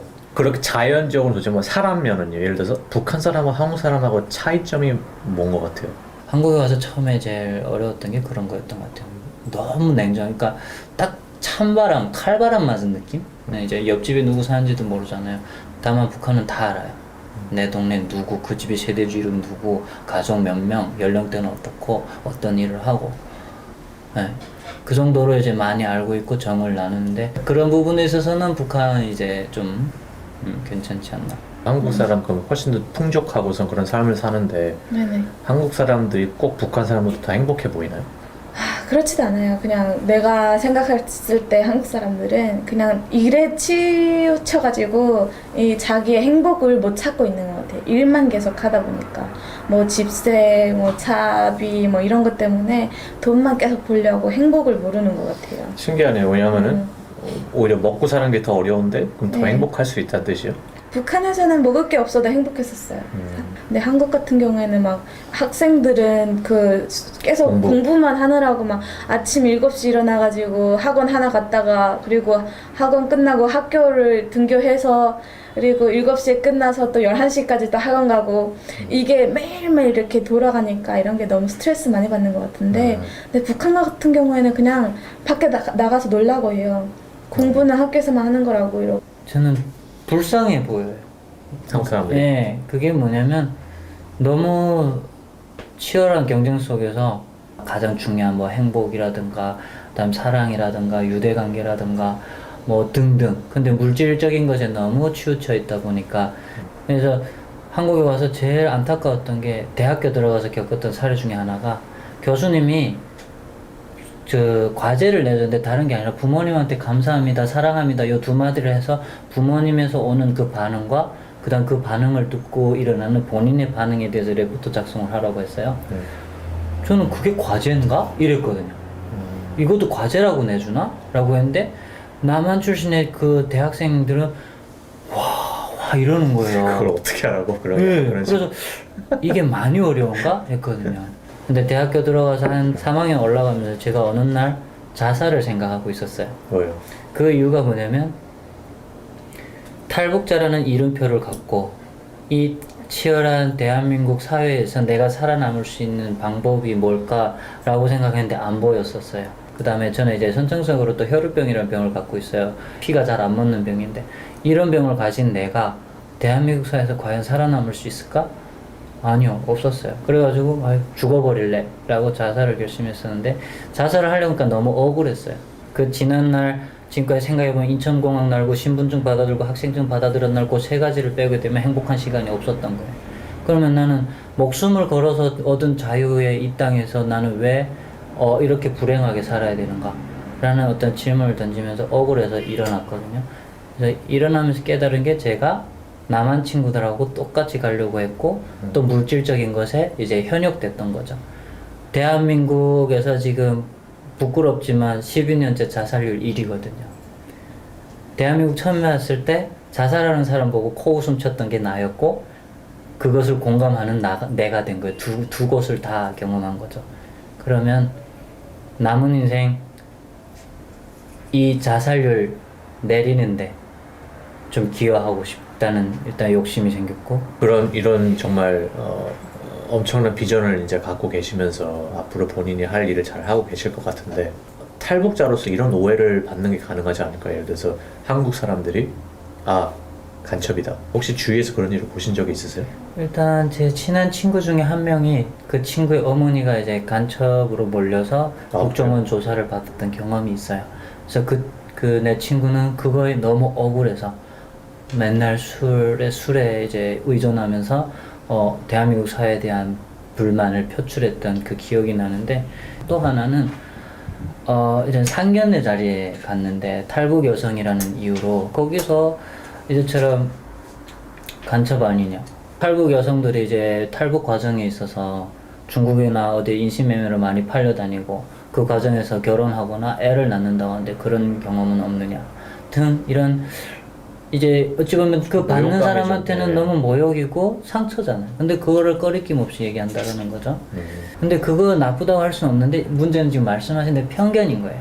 탈북자라고 해서 다 간첩이 아닌데 한 가지는 그러한 영향으로 인해서 탈북자라는 이유로 취업하는 데 어려움을 겪고 그다음 나가서 어떤 행동을 하는 데 있어서 모든 게 제한적이 되고 어떤 면이 제한적인데요? 예를 들면 말 한마디 그다음 행동 하나 잘못하게 되면 탈북자라서 그래 이런 것들 탈북자를 완전히 이렇게 받아들이기는 좀 어렵다는 얘기인가요? 100% 서로 젖어든다? 이거는 이제 좀 너무 어려운 것 같고 어느 정도는 될 것 같아요. 그러면 북한 사람들은 통일에 대해서 어떻게 생각을 하고 있을까요, 지금? 북한 주민들은요, 김일성 때부터 일괄적이게 통일교육은 우리는 한민족이다 라고 했어요. 대신에 그걸 자기네 어떤 정치의 영역 이렇게 꾸며서 이렇게 세뇌교육을 시켰죠. 근데 통일에 대한 세뇌교육은 돼 있어요. 통일이 돼야 한다. 근데 그때 통일을 해야겠다는 이유가 남한의 그 거지들이 들끓으니까 우리가 구해줘야 된다. 그렇죠. 그럼 지금도 그런 생각을 가지고 있을까요? 왜냐면 이제 한국이 잘 사는 걸 알잖아요. 그럼에도 불구하고 우리가 꼭 통일을 해야겠다는 그런 마음이 들까요? 북한에서는? 기득권의 사람들은 통일 반대하겠죠. 통일 반대하게 본인들이 이제 그 죄의 가해자들로서 이제 벌을 받아야 되기 때문에 그걸 알고 있어요, 그들은. 일반 시민들은 잃을 게 없기 때문에 통일되라. 이들은 너무 괴롭다. 이런 입장이에요. 그럼 본인은 통일을 원하시나요? 당연히 원하죠. 제가 한국 와가지고 뭐 유튜브 이렇게 시작한 것도 일부러 통일을 조금 더 앞당기자 이런 생각을 가지면서 이렇게 유튜브도 시작을 하게 됐거든요. 그럼 현실적으로 그렇게 가능하다고 보세요? 보면은 통일이라는 게 어떻게 보면은 이게 북한이랑 남한의 생각이 비슷해야만 통일해도 이렇게 행복하게 살 것 같아요. 한국 사람들은 통일에 대해서 어떻게 생각을 하고 있는 것 같아요? 한 친구가 통일이 뭐예요? 이렇게 물어보더라고요. 그래서 통일은 이런 거다. 왜 통일을 몰랐냐 이러니까 자기 부모님은 통일에 대해서 말씀을 안 해주셨대요. 그래가지고 통일이라는 말을 모르고 있었던 거예요. 그 애가 초등학생 애였는데 봤을 때는 내가 통일 교육을 안 했다 이러면은 한국 사람들이 거의 그냥 통일에 생각도 안 하고 있는 것 같아요. 저는 탈북자이기 때문에 더욱이 또 통일을 바라죠. 왜냐면 고향에 가고 싶으니까요. 그러나 저 개인적으로 지금은 아니라고 생각을 해요. 왜 그렇죠? 이유는 남한이 북한에 대해서 너무 몰라요. 남한 사회가 북한 사회에 대한 어떤 인식하는 정도가 90년 중후반, 2000년 초반 이 정도에서 머물러져 있어요. 보게 되면 저를 만나는 일부 어떤 고등학생들이나 대학교 신입생들은 탈북자를 봐서 신기하다고 하고, 그리고 심지어는 같은 언어를 쓰냐고 물어봐요. 그만큼 통일에 대해서 교육을 안 했다라는 거죠. 단 북한은 세뇌 교육이지만 통일에 대한 그 교육을 계속 해왔다라는 거죠. 지금 3만 명 탈북자가 남한 사회에 들어와 있는데도 모르는 사람이 많고, 심지어 그들하고 융합이 전혀 되지 않는데, 지금 남아있는 북한 주민들이 지금 한국에 대한 인식이 엄청 좋아졌는데 통일이 되면 그들이 내려오지 말란 법이 없단 말이에요. 그러면 그들이 내려와가지고 엄청난 이제 충돌이 예상되고, 우리가 생각했던 갈등 그 이상이 될 수가 있다라는 거죠. 그러면 우리는 경제적으로나 정서적으로나 엄청 휘청거릴 테고 망할 수도 있는 거죠, 나라가. 엄청 심각한 문제라고 생각하거든요. 그래서 통일을 반대해요. 인식 개선이 어느 정도 진행되지 않는 이상. We hope that this video helped you become better informed about North Korea, and we'd like to ask you to do whatever you can to raise awareness on this issue. There you go. We also There you go. More of an inside look into North Korea. In the previous video, he was talking about how the free market is starting to appear as North Koreans have become so impoverished, and the $5 wages from the government have stopped. So now people are able to trade, buying and trading amongst themselves. And Kook Jung made the point, economically, this is the sign of the government losing control. Because now the people are realizing that they can't rely on the government to feed them. And so they're now trading amongst themselves, which is showing them that they're actually the ones who are creating more, trade and prosperity for themselves. Not huge, but better than before. At least they're surviving. And they're realizing that what they've been told from the government is a lie. So economically, it's a sign that the government and the powers that be are losing control of their population. We'll be right back after the short break. Stay with us.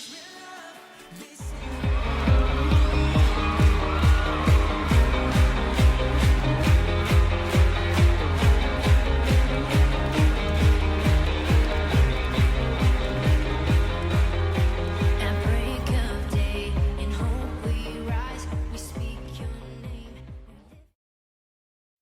Car Arms, Magnum Research, and Auto Ordnance. The Car Firearms Group. With a diverse product line that blends American craftsmanship with cutting-edge technology. It's no secret why gun enthusiasts choose Car Firearms Group. From the Desert Eagle and Baby Desert Eagle made famous by Hollywood. The history of the 1911 and the Tommy gun. To the best in compact concealed carry. Car Firearms Group is not only the first name in personal defense, it's a name that has earned the respect of gun enthusiasts around the world. Concealment, innovative technology, value, accuracy, and history. Car Firearms Group. Made in the USA. Visit car.com today.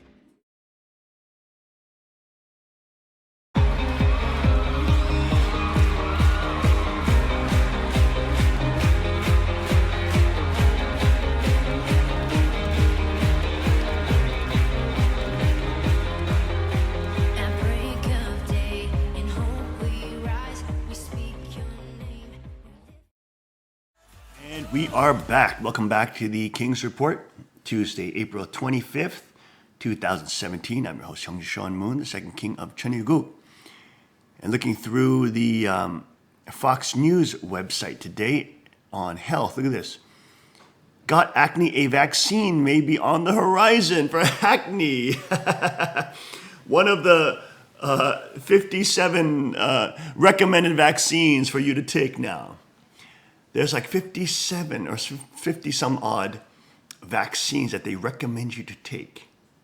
And of course they push that because we know that the doctors, of course, get paybacks on the number of vaccines that they prescribe and or distribute, give out. I had acne problems when I was a young age, and I had to use these chemicals and benzoyl peroxide and all this junk.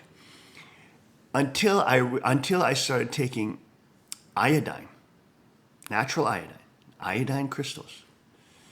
Now, iodine is, of course, balancing your lymph systems, and that helps balance your hormones. And we know that acne is built by hormones. Okay, so if you have an imbalanced hormone, I used to eat tons of fast food and tons of junk, canned food. And we grew up on canned food. We loved canned food. We loved eating canned food. We didn't like homemade food. We liked canned food. Isn't that crazy? We loved that Hormel chili and canned food, canned chili, processed hot dogs, processed hamburgers. That's all we ate. We didn't even like Korean food. Isn't that crazy? We didn't even like Korean food. Canned food? We liked canned food. That's surprising. Basically, we like dog food. Okay? I mean, that's how it's just ridiculous. We had so much protein, we had more protein because we ate all that canned food and all that processed food, but that has a real, it pillages your endocrine system and pillages your hormonal lymph system, okay? And all that processed food and that chemical residue, guys, pull up that video on Big Mac in garage for 1 month. There's somebody who did it for 3 years. Put a Big Mac in his cupboard for 3 years. 3 years. I saw the one where the girl did it for a month, but apparently there's a guy who did it for 3 years. And he took it out after 3 years, and it's hard as rock, of course. But it looks the same. The dang Big Mac looks the same. That's how filled with preservatives. That's so poisonous for you. Yes, sometimes we have a Big Mac, and yes, sometimes you have a Wendy's, and sometimes, yes. Is this a dude? Is this a dude that did it? Or I don't know if that's the guy. But anyways, the point is, there it is. Why? Go ahead, play that video. Why is McDonald's making it so cheap, taste so good? There you go. Go ahead, play that video. And cost so little. I got my 2 sacks of McGoodness right here. So what we're going to do, just going to give you an idea of how this food is breaking down in your body. I'm just going to put it in some jars to kind of show you how it breaks down on its own over time, over the next, 4, 5, 6, 7 months. Wow, so in 7 here, months. we've got my favorite right there, the Big Mac. So we're going to put the Big Mac right I never here liked the Big Mac. in jar number 1. I never liked that. It's Chicken so McGrill. mayonnaisey. There you It's go. so- Boy, let me tell you something. The smell of You this know what? food, I like that. I just want to take a bite out of it already. Cheeseburgers are so soft. One of the worst things on the whole tasty. menu, the filet o fish. They're terrible for Look the at body, that but I thing. mean, the It point still is- looks terrible. And the French fries. Going right in there. Look at that. Next, quarter pounder. That actually looks like meat. Quarter pounder. Yeah, I liked the quarter pounder. Some fantastic fries. And the We're just going fries. to dump right in this jar, right there. That's of course fried in canola oil. In that last jar, we're going to get a hamburger from up the street, from a place where they actually make real hamburgers, where they take the patties and they press them with their own hands and put them on the grill. It's like real meat. And lastly, French fries from a regular restaurant. see what happens at the same time. 2 weeks later. 2 weeks, French fries from a regular restaurant. That's a regular restaurant. 2 weeks, Look at French that, fries nothing. from a McDonald's restaurant. 2 weeks, sweaty, That regular moldy burger's burger in all there. Messed up. That burger's all moldy. The filet fish just starting to mold. That's some kind of cheeseburger. And the Big Mac, Nothing. still nothing. Big Mac hasn't even started to mold yet. Dang. Big Mac still looks like we just bought that thing. Lettuce a little moldy. Chicken McGrill definitely seen some better days. That thing is beat up. Filet of fish Look at that white fuzz on the top of it. The quarter pounder. That thing's got a rainforest going on inside there. So it is. This it burger, is same breaking thing. down. Look, at it's that. starting to get juicy on the bottom. The bun is just like coagulating into some kind of goo. Here's the regular French fries. Those things are black and crazy. Want to see what the McDonald's French fries look like? Check this out. Boom. Look this up. That's right. Some kind of fluke of nature. That's right. This can't explain. But this is what you're eating every time you get these fries. Wow. Our kids.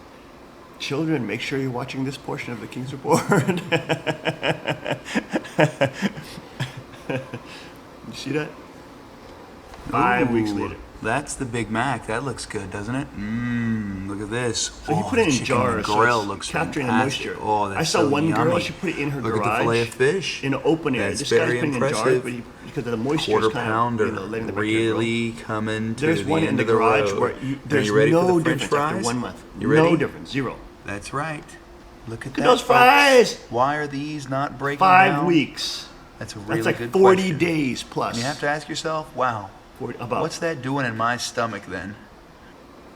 And 8 weeks later. Big Mac, 8 weeks. Chicken McGrill. I don't even know what that runny liquid goo is right there. Now we move on to the delicious fillet of fish. What do we got? 8 weeks. Mossy goodness. Look at that fuzzy little sandwich. Here's the quarter pounder with cheese in the little sweat box that's happening there. Look at that. Looks like an Looks like the Oreo. ice age is set in on our quarter pounder with cheese. McDonald's French fries. It's now been 2 months, and look what's happening here. Wow, look at That's that. right. Still nothing. Wow. There's one girl who did it comparative to fruit. She did it. She had fruit in her garage, and then 10 she had, weeks on the Big Mac. Okay, enough of this. Enough of Frosty this. goodness. Let's see if we can find the one where she had fruit compared to the Big Mac in her garage. That one's pretty bad. Oh my gosh, it's pretty bad. But a lot of these things that are they're developing vaccines for chemical quote solutions for can be solved with natural products, natural methods. Okay, now there is some necessity for Western type medicine if you have some major traumatic injury. Obviously, Asian medicine, natural medicine is not going to help you. You have some huge gash. You've had a car accident. Your half of your body got ripped off. If you're going to survive that, you have to have some massive, immediate emergency surgery. Okay, so that is a point. But for many of the minor ailments, 95% of which you go to the doctor to see are for minor ailments, which are related to stress, which are related to hormonal issues, which are related to headaches, fevers, whatever, these kind of colds. All these things can be treated naturally with organic, non-genetic modified, non-poisonous towards your body. And it is important that people raise that awareness and understand what is happening with these foods that are not breaking down your body. They're literally filled with preservatives and additives and chemicals. It's literally like you're eating chemical food.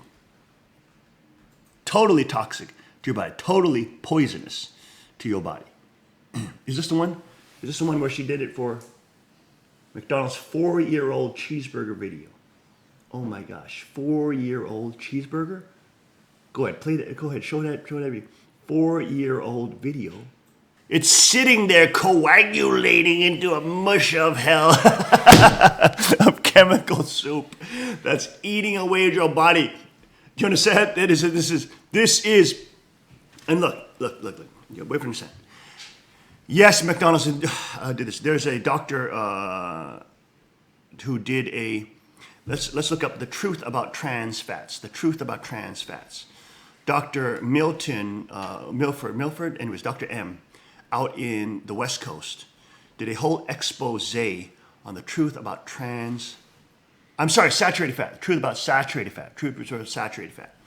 And he gave a whole lecture about the history of the industry of fat and how the motor oil company, Castrol, created the canola oil, which they, with the help of two senators, which made it illegal, okay, for McDonald's to cook their fries and other food institutions to cook their fries in lard. They banned lard, which has been used for 40,000 plus years.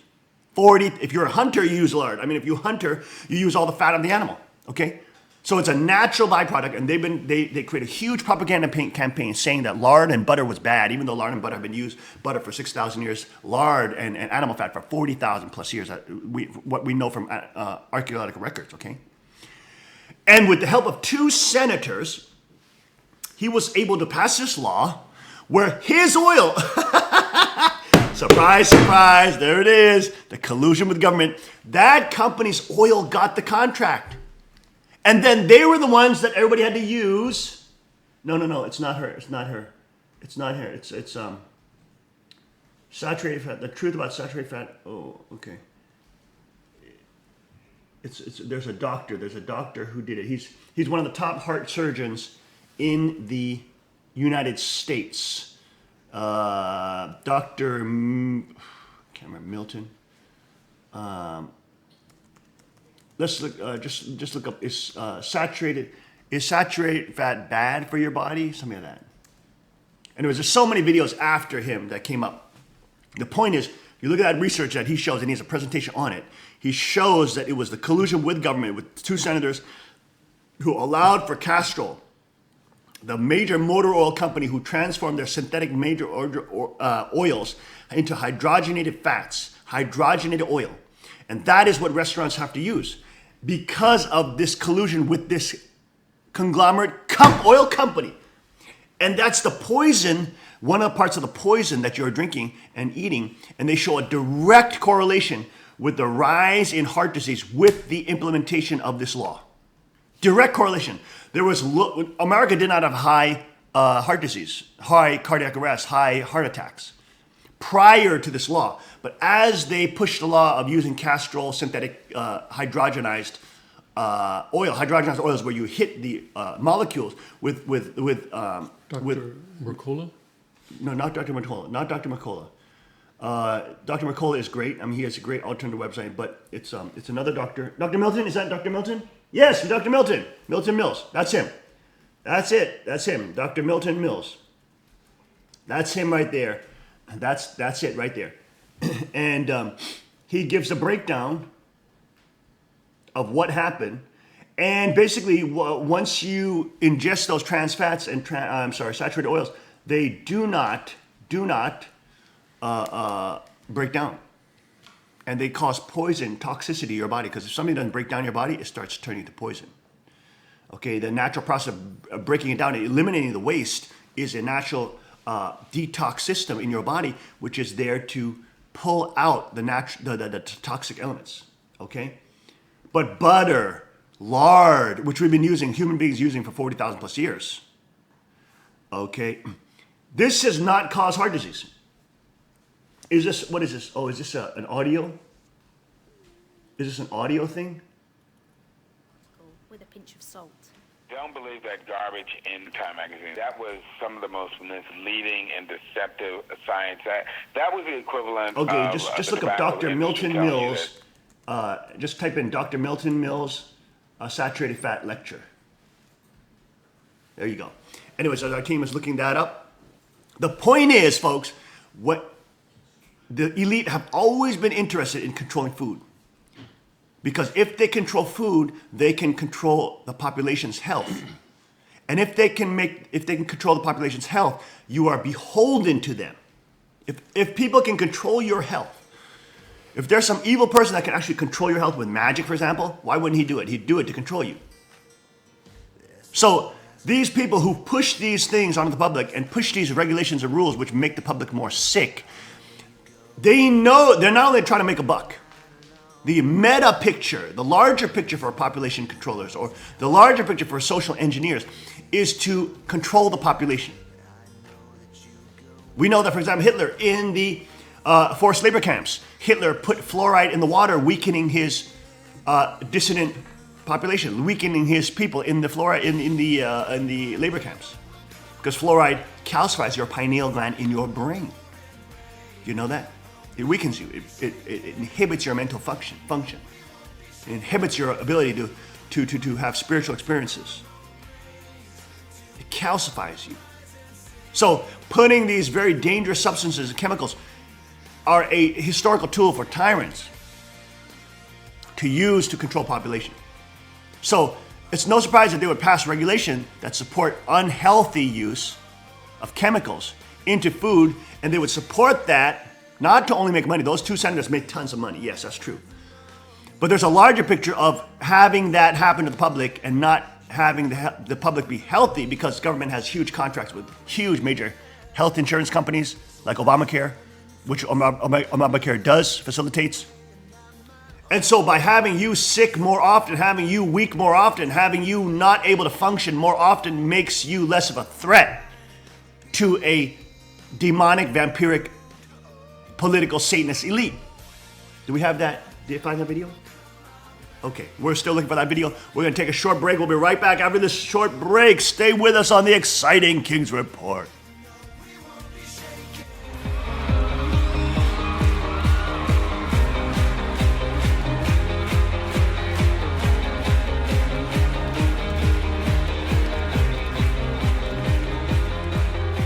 At break of day, in hope we rise, we speak your name.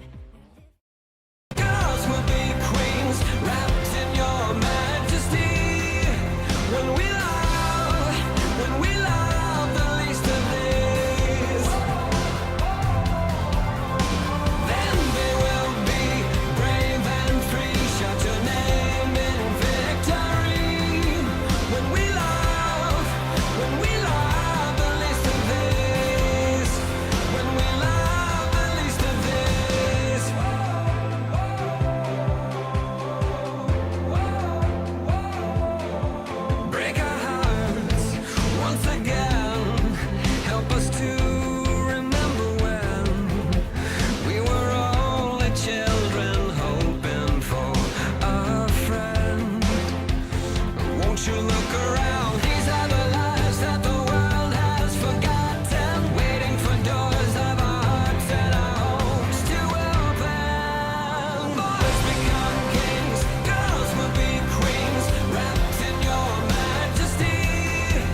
And we are back. Welcome back to the King's Report this Tuesday, April 25th, 2017.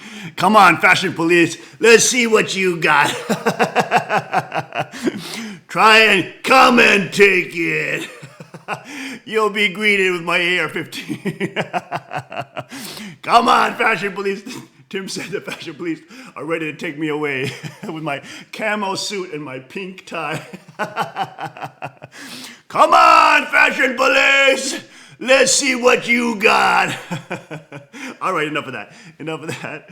Now, back to this very important video and lecture entitled, Enjoy Eating Saturated Fats. Oh, you didn't hear that from the globalists and from this political cynics and from the politicians. You never heard that before. Look at this. Enjoy eating your saturated fats. They're good for you, Donald W. Miller Jr., Dr. Donald Miller from the University of Washington. Let's see a clip of this video. It's a pleasure to be back giving another paper at the Doctors for Disaster Preparedness. My first one was 5 years ago at the 24th annual meeting on iodine. This one at lunch will be on the controversial subject of saturated fats. And I've noticed that one of the themes of this meeting is the bad things that government do to our lives. What was that? And I will follow this theme in this talk with regard to nutrition. The medical establishment and government health authorities say the consumption of saturated fat is bad for us and causes heart disease. According to the lipid hypothesis, the label used for the diet cholesterol theory of heart disease, saturated fats raise serum cholesterol levels, and high blood cholesterol causes obstructive plaques to form in arteries. Called atherosclerosis, this pathologic process causes coronary heart disease and the need for coronary artery bypass surgery, which is what I do. Animals and tropical plants contain saturated fats, while plants outside the tropics are mostly unsaturated. Saturated animal fats are in milk, meat, eggs, butter, and cheese. And tropical coconut and palm oil contain a lot of saturated fat. Love that coconut oil. The food industry makes trans fats. They do this by shooting hydrogen atoms into polyunsaturated vegetable oils. This straightens out the fatty acid molecules and packs them closer together, giving vegetable oil so treated a solid texture like lard. Trans fats are used to make margarine with yellow bleach added so it looks like butter. Dang! They also Don't eat that used to prolong the shelf life of bakery Bleach, products, you're eating snacks, chips, imitation Damn! cheese, and other processed Good. food. A saturated fat is a string of 3 to 22 carbon atoms that are fully saturated with hydrogen atoms. Unsaturated fat lacks a full complement of hydrogen atoms. Unsaturated alpha-linoleic acid, for example, has 3 carbon double bonds. Artificially created trans fats have hydrogen atoms that wind up being opposite sides of the carbon double bond, which straightens the molecule out and makes it mimic saturated fat. 100 years ago, less than 1 in 100 Americans were obese, and coronary heart disease was unknown. Pneumonia, diarrhea, and enteritis, and tuberculosis were the most common causes of death. Now, a century later, heart disease and cancer are the most common causes of death, which account for 75% of all deaths in this country. Damn! 75%. There were 500 cardiologists practicing in the U.S. in 1950. There are 30,000 of them now, a 60-fold increase in a population that has only doubled since 1950. In 1911, Procter & Gamble started marketing Crisco There is Crisco. as a new kind of food. There, Procter The & name Gamble. Crisco is derived from crystallized cottonseed oil. It was the first commercially marketed trans fat. Crisco was used to make candles and soap, but with electrification causing a decline in candle sales, Procter & Gamble decided to promote this new type of fat as an all-vegetable derived shortening, which the company marketed as a healthier alternative to cooking with animal fats. At the time, Americans cooked and baked food with lard, pork fat, tallow, beef and lamb fat, and butter. Lard. Procter Butter. & Gamble Yeah. published a free cookbook with 615 recipes from pound cake to lobster bisque, all of which required Crisco. The company succeeded in demonizing lard, and during the 20th century, Crisco and other trans fat vegetable oils gradually replaced saturated animal fats and tropical oils in the American diet. Then in 1913, a Russian physiologist fed high doses of cholesterol to rabbits and showed that cholesterol caused atherosclerotic changes in the rabbit's arterial intima, like that seen in human atherosclerosis. Over the ensuing decades, other investigators did atherosclerosis research on cholesterol-fed rabbits, which they cited in support of the diet cholesterol theory of heart disease. In 1948, government-funded investigators began following some 5,000 men and women in Framingham, Massachusetts, to see who developed coronary heart disease. They found that people with elevated cholesterol were more likely to be diagnosed with coronary disease and die from it.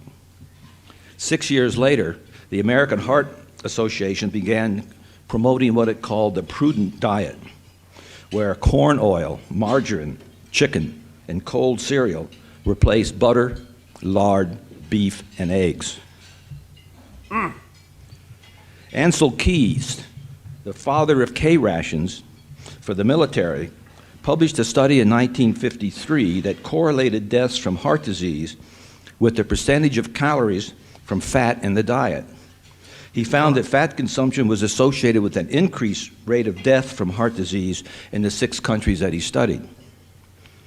He followed this up with a more detailed 7-country study published in 1970, using 3 of the countries that were in the original 6-country study: Italy, Japan, and the US, and 4 other countries: Finland, Greece, the Netherlands, and Yugoslavia.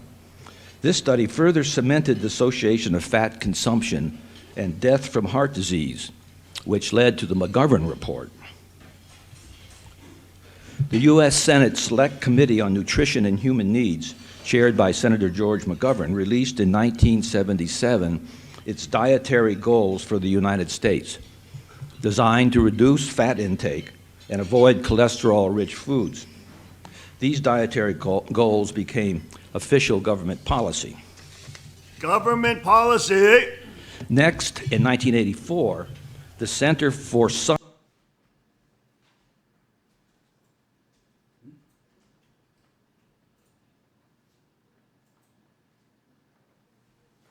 Is that a problem with our audio or their audio? Nope, it stopped. But the Center for Science and Public Interest, did it freeze? Okay, we're having a little technical difficulties. We'll reload this and see if that helps here. There you go. Sometimes it's just a click away. 1977, its dietary goals for the United States, designed to reduce fat intake and avoid cholesterol-rich foods. These dietary goals became official government policy. Official. Next, in 1984, the Center for Science in the Public Interest, a consumer advocacy group, joined the fray and started to coerce fast food restaurants and the food industry to stop baking and frying food with animal fats and tropical oils. Whoa. McDonald's fried its French fries with beef fat and palm oil. That's why they tasted so good.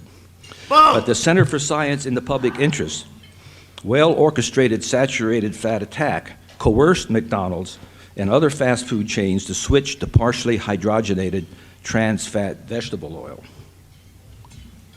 Don't adhering hate to the me now because well. I'm informed. People just call me, say I'm crazy. No, I'm informed. You understand? I'm informed, unlike the normal person who believes the propaganda. This is the main cardiac, what is it? The heart surgery doctor in the United States. He's performed like the most surgeries in the U.S. These people just drive me nuts. And no, margarine is terrible for you. You understand? I can't believe it's butter. That's not butter. That's chemical. That's terrible for you. Go ahead, Dr. Miller. Established low-fat dogma. The U.S. Department of Agriculture in 1992 published its food guide pyramid. The pyramid arranges food in sections that convey the message: fat is bad, carbohydrates Government wants are you good. weak and unhealthy. Carbohydrate-rich bread, cereal, rice, pasta Social fill the engineers large want you bottom weak space and unhealthy. and are to be consumed in abundant These amounts, 6 psychopathic to 11 rulers want you weak and healthy. servings a day. Unhealthy. Further up, as the pyramid narrows, fruit, which is also high in carbohydrates, is accorded 2 to 4 servings, whereas the portion that includes meat, You're fish, brainwashed dried with that beans, eggs, picture and of that nuts pyramid since you're is you're allowed only 5 2 to years 3 old, servings. since you're at school. Fats they and show oils you are that placed thing. at the small That's top a bunch of portion the baloney pyramid right there. and labeled "Use sparingly." Bunch of baloney. Beginning in You should be having 1980, way more fruits and vegetables. the U.S. way Department of Agriculture and healthy Department of fats Health and and meats. Human Way more. Services has published Not every breads and 5 grains. They years actually and inflame your updated gut. dietary guidelines They for cause Americans. The most inflammation recent to your one, to your published in body. December 2010, recommends reducing saturated fat to 7% of caloric intake, down from its previously recommended 10%. The USDA dietary guidelines and the American Heart Association group trans fats and saturated fats together and demonize them both as solid fats. The Heart Association's website has a Meet the Fats link where bad fats are brothers sat and trans, saturated and trans fats. The better fats are sisters poly and mon, polyunsaturated and monounsaturated fat. Indoctrinated in the low-fat dogma by health organizations, nutritional authorities, and government, I would instruct my heart surgery patients to eat a low-fat diet, telling them to cut all the fat off their meat and to not eat more than 1 egg a week. Following the USDA food pyramid, I did not express any concerns about how much carbohydrates they might consume. There you go. From starch in bread, pasta, and potatoes, and sugar in fruit juices, go. pastry, and sodas. Sugar. When I was director of the Heart Institute at the Swedish Medical Center in Seattle in the 1990s, I looked into establishing a Dean Ornish program for reversing heart disease.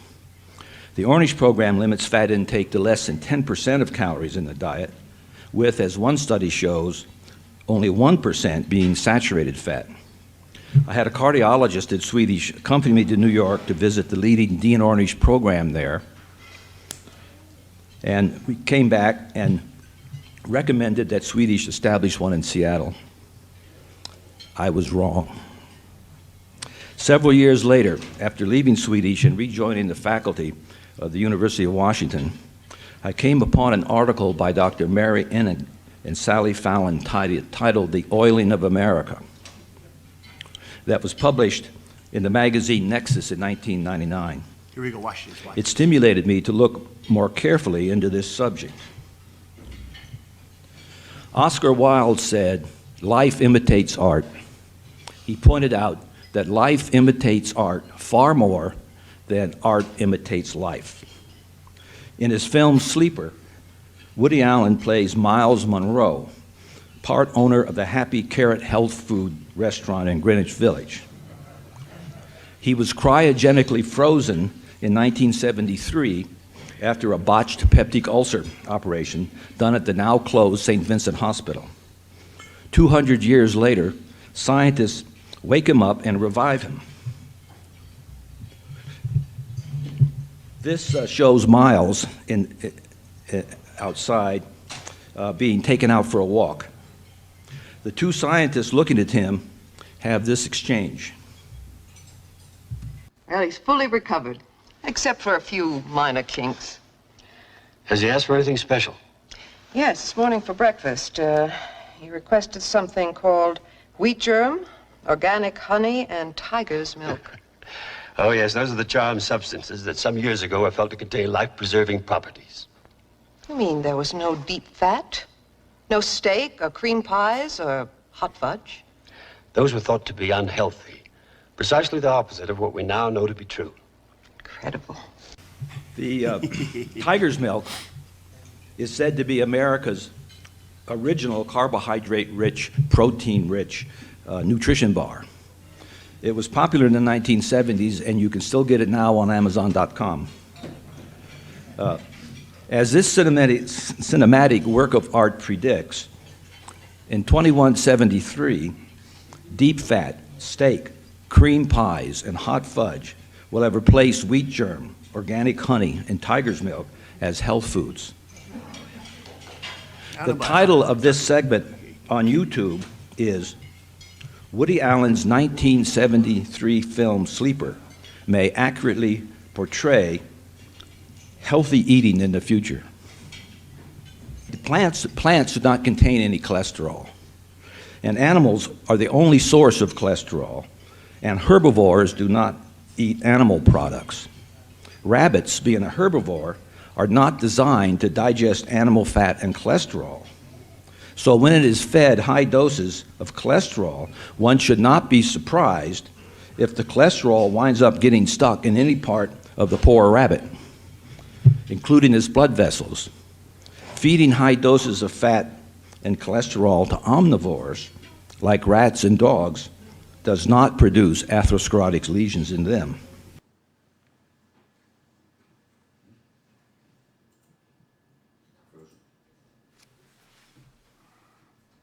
There you go. There you go.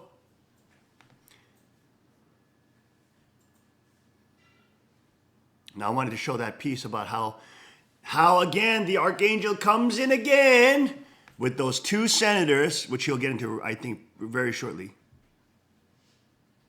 Is it frozen again? There it goes. It's moving. Okay, we're having a little technical difficulties with that lecture, but as you can see, it's not. I've been talking about this for the last 2-3 years. And I've been telling people, Dr. Miller, Dr. Miller, Dr. Miller, Dr. Miller, and I've been telling for 3 years, nobody's gone to see the lecture.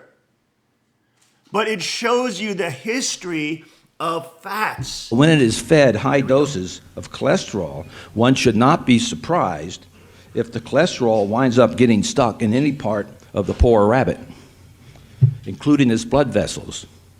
Feeding high doses of fat and cholesterol to omnivores, like rats and dogs, does not produce atherosclerotic lesions. Okay.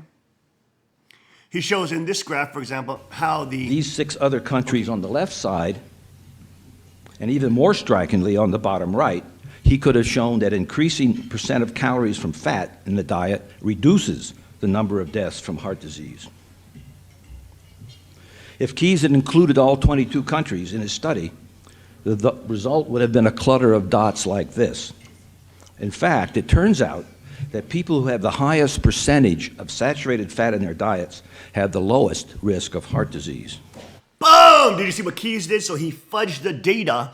Only the 6-country study, he said a 7-country study in both the 40s and the 70s. I believe it was the 70s anyways. And then he published it saying that there's a clear correlation between consumption of fat and death. But if he actually shows the actual data, all the countries that were actually included here, as you can see, the ones that they consume the most saturated fat here, the Maasai, the Inuit, the Rendille, and the Todelau, those are sort of native populations. They consume the most saturated fat. They have the least heart disease. Oh, he didn't want to include that though, because it didn't help his government funding and his government program. Ah, you see, folks, this is what you always get when you give power to the archangel and deliver your health, your body, your mind, your soul to it. It lies, lies, lies to you. Let's go back to this. The diet of the Maasai tribe in Kenya and northern Tanzania consists of meat, milk, and blood from cattle. It is 66% saturated fat. The Rendille, diet of the Inuit Eskimos, consisting largely of whale meat and blubber, is 75% saturated fat. Bam! The Rendille in the Kazut Desert in northeast Kenya eat camel milk and meat, and banjo, a mixture of camel milk and blood. Their diet is 63% saturated fat. Bam! And the Tokolo live well without cardiologists on 3 atoll islands that are now a territory of New Zealand. Their diet consists of fish and coconuts, which is 60% fat. Like these groups of people around the world, breastfed infants in developed first world countries also have a diet that is high in saturated fat. Boom! The fat in human mother's milk is 54% saturated. 54% saturated fat in the mommy's milk. But I thought all fats were bad for you. They always told you, they brainwashed you. They told you saturated fats are bad. No, don't eat them. They're bad. You have to have the motor oil fat. That's good for you. Motor oil is good for you. Saturated fat, natural butter, and natural meat, and natural coconut oil. Bad for you. Drink the motor oil. Go ahead. Be a good boy. Drink the motor oil. Good boy. Good boy. Good. These liars. Liars. Go ahead. This study referenced here on this slide was published in the American Journal of Clinical Nutrition and is considered to be the most comprehensive analysis done on the Paleolithic hunter-gatherer diet. Anthropologists have assessed the diets in 229 hunter-gatherer populations that survived into the 20th century and can be viewed as surrogates for our Paleolithic Stone Age ancestors. When they can get it, these modern-day hunter-gatherers consume high amounts of animal food, which can make up to 85 to 100% of their calories, like the Maasai, Inuit, and Rendille peoples. They eat virtually all of the fat on the animal, including its organs, tongue, bone marrow, and brain. Other carnivores do the same thing. Lions, for example, will eat the organs and fat of their kill and leave the lean muscle meat for scavengers. Since hunter-gatherer... I am enjoying this bone broth. I've just been loving this. Pick this up on, it's on TJ Maxx. They have a whole section on like these organic foods. This bone broth is fantastic. It's fantastic. That's it. That's the saturated fats. That's the organs, the tongue, the bone marrow. Koreans eat this too. Okay, native peoples eat this stuff. They eat the organs. They eat the brain. They eat the tongue. They eat the bone marrow. Komtang kuk is bone marrow soup. It's actually so good for you. That's where the energy source is. There's all these incredible nutrients, minerals. There's all this. There's this, and now he's showing saturated fat, healthy saturated fats right there. Boom. Do not engage in agriculture.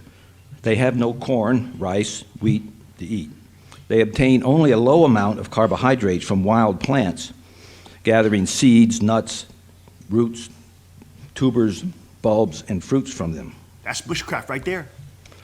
The Paleolithic era, or Stone Age, lasted 2.5 million years, beginning with our human ancestor Homo habilis, and progressing through a succession of species to ours, Homo sapiens, which has existed for some 200,000 years. The age of agriculture began approximately 10,000 years ago, and during this time, through 500 generations, carbohydrate consumption gradually increased. Even so, at the beginning of the Industrial Revolution 250 years ago, sugar consumption was 1/5 of what it is today. Now we are eating a greatly increased amount of carbs in cereal grains, dairy products, beverages, refined sugar, and candy, along with processed vegetable oils and dressings that did not exist in our diet for 99.9% of human history. During this time, the human genome became adapted to follow a high-fat, low-carbohydrate diet. Nevertheless, health authorities today say that we should do the opposite and follow a low-fat, high-carbohydrate diet.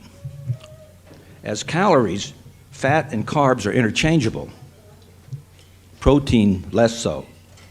One can eat and digest only so much protein. When the protein content in a diet exceeds 35% of calories, nausea, diarrhea, and weakness occur. And these symptoms disappear when the protein is dropped back down to 20 to 25%. The new social media of Facebook, Twitter, and YouTube is not only helping to overthrow dictators and autocratic regimes, but also wrong medical dogmas. Boom! Medical dogmas! This one, titled Big Fat Lies, exposes the chicanery that Ancel Keys practiced in his work. The chicanery. If you could pack all of human history into 1 year, we've only been farming and eating grain since about yesterday, which is when we became shorter and fatter. We only started consuming processed vegetable oils about 10 minutes ago, which is when heart disease became our #1 killer. So after examining all this human history, the experts came to the obvious conclusion. We need to eat a lot more of these. And so they convinced us that human health depends on foods we didn't eat for more than 99% of our entire existence. Experts. How the did gods, this the happen?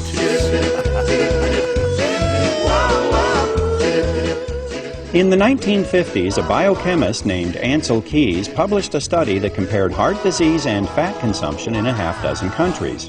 The more fat, the more heart disease. The trend line was unmistakable. Just one little problem. Keys left out countries where people eat a lot of fat but have very little heart disease, like Holland and Norway. He also left out countries where people don't eat much fat but do have a lot of heart disease, like Chile. In fact, Keys had reliable data from 22 countries, and the results were all over the place. But you can't make a big splash in the scientific community with a trend line that looks like this. So Keys did what any dedicated researcher would do. He threw out the data that didn't fit and published his results. His punishment for this bit of scientific chicanery was to get his picture on the cover of Time magazine. Keys became known as the father of the lipid hypothesis, which says that eating saturated fat raises the cholesterol in your blood, and high cholesterol in your blood clogs your arteries and causes heart disease. The hypothesis that when you eat high fat, that produces high cholesterol, and the cholesterol produces heart disease, is wrong in every one of those links. This whole idea that dietary fat causes cholesterol problems is sort of a myth. The whole idea that cholesterol problems lead to heart disease is a myth. The theory is completely and totally wrong. It was a theory that was made out of whole cloth and then pushed. The term artery clogging saturated fat, it's as though it's all one word. It's become part of the zeitgeist. Everybody knows saturated fat is bad for you, but when you get back and you start looking at the medical literature and you root back through to find out where this whole idea came from, it's bogus. Bogus? So in looking at the evidence, Let's look at the connection with the saturated Archangel. fat and cholesterol cause heart disease. What about connection we with see government? that the Ancel Keys study that was so influential with medical organizations in the government is bogus. The rabbit studies with atherosclerosis from cholesterol is inappropriate because they're herbivores. But what about the Framingham study? The Framingham Well, it turns out that 30 years later, this is what the leaders of the study reported. Two important findings. Over age 50, there's no increased overall mortality with either high or low serum cholesterol levels.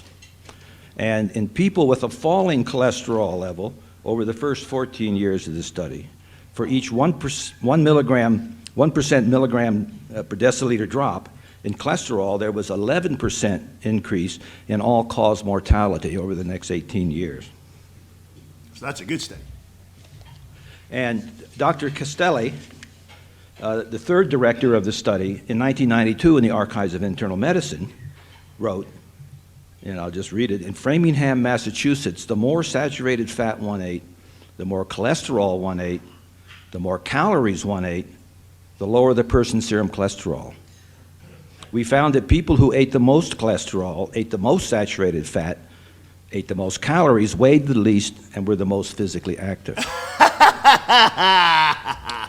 Well, we have the McGovern report that put out this low-fat diet.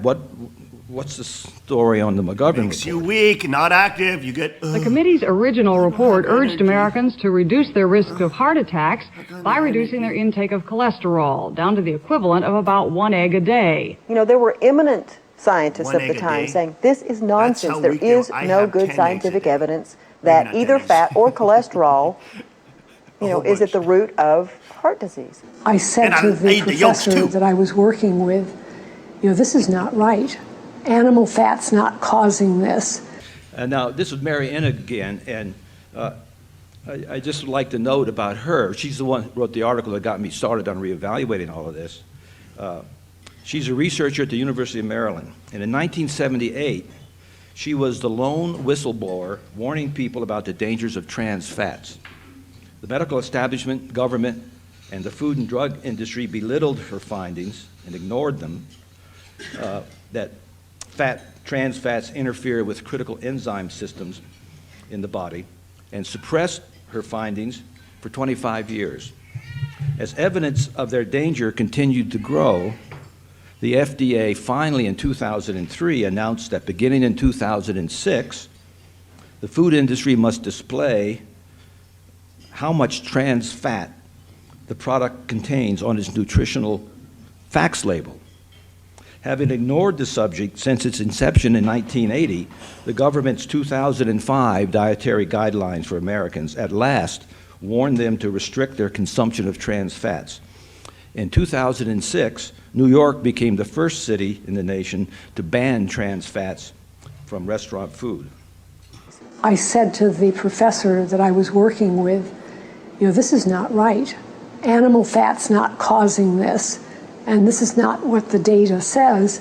I have pleaded in my report and will plead again orally here for more research on the problem before we make announcements to the American public. Well, I would only argue that senators don't have the luxury that a research scientist does of waiting until every last shred of evidence is in. The McGovern Committee's report was written by a young staff member who happened to be a vegetarian and had no background in medicine or health research.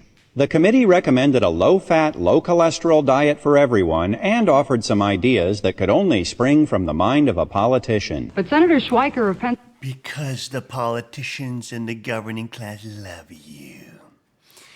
The government archangel loves you. Give your health over to it.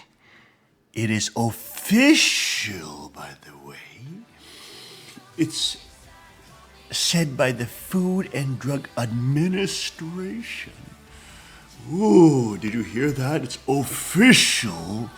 Government branch tells you all these things. You must believe they love you. They love you. They care for your health. They want you to be strong and healthy.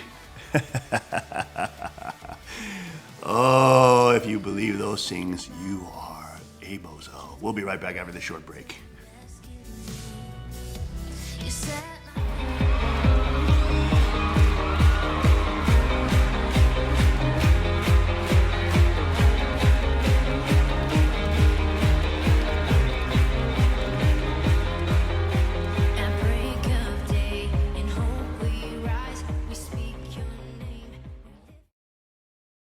Car Arms, Magnum Research, and Auto Ordnance.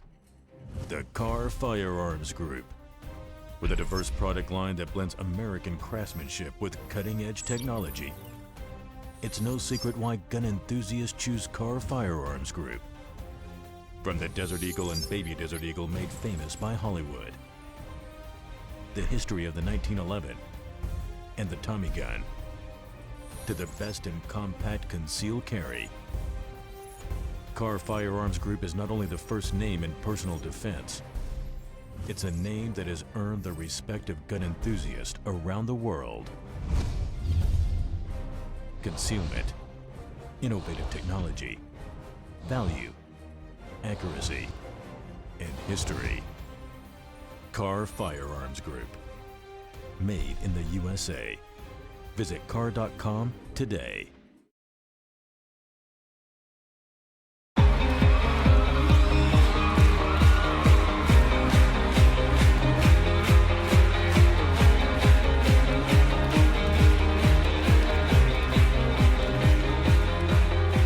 At break of day, in hope we rise, we speak your name.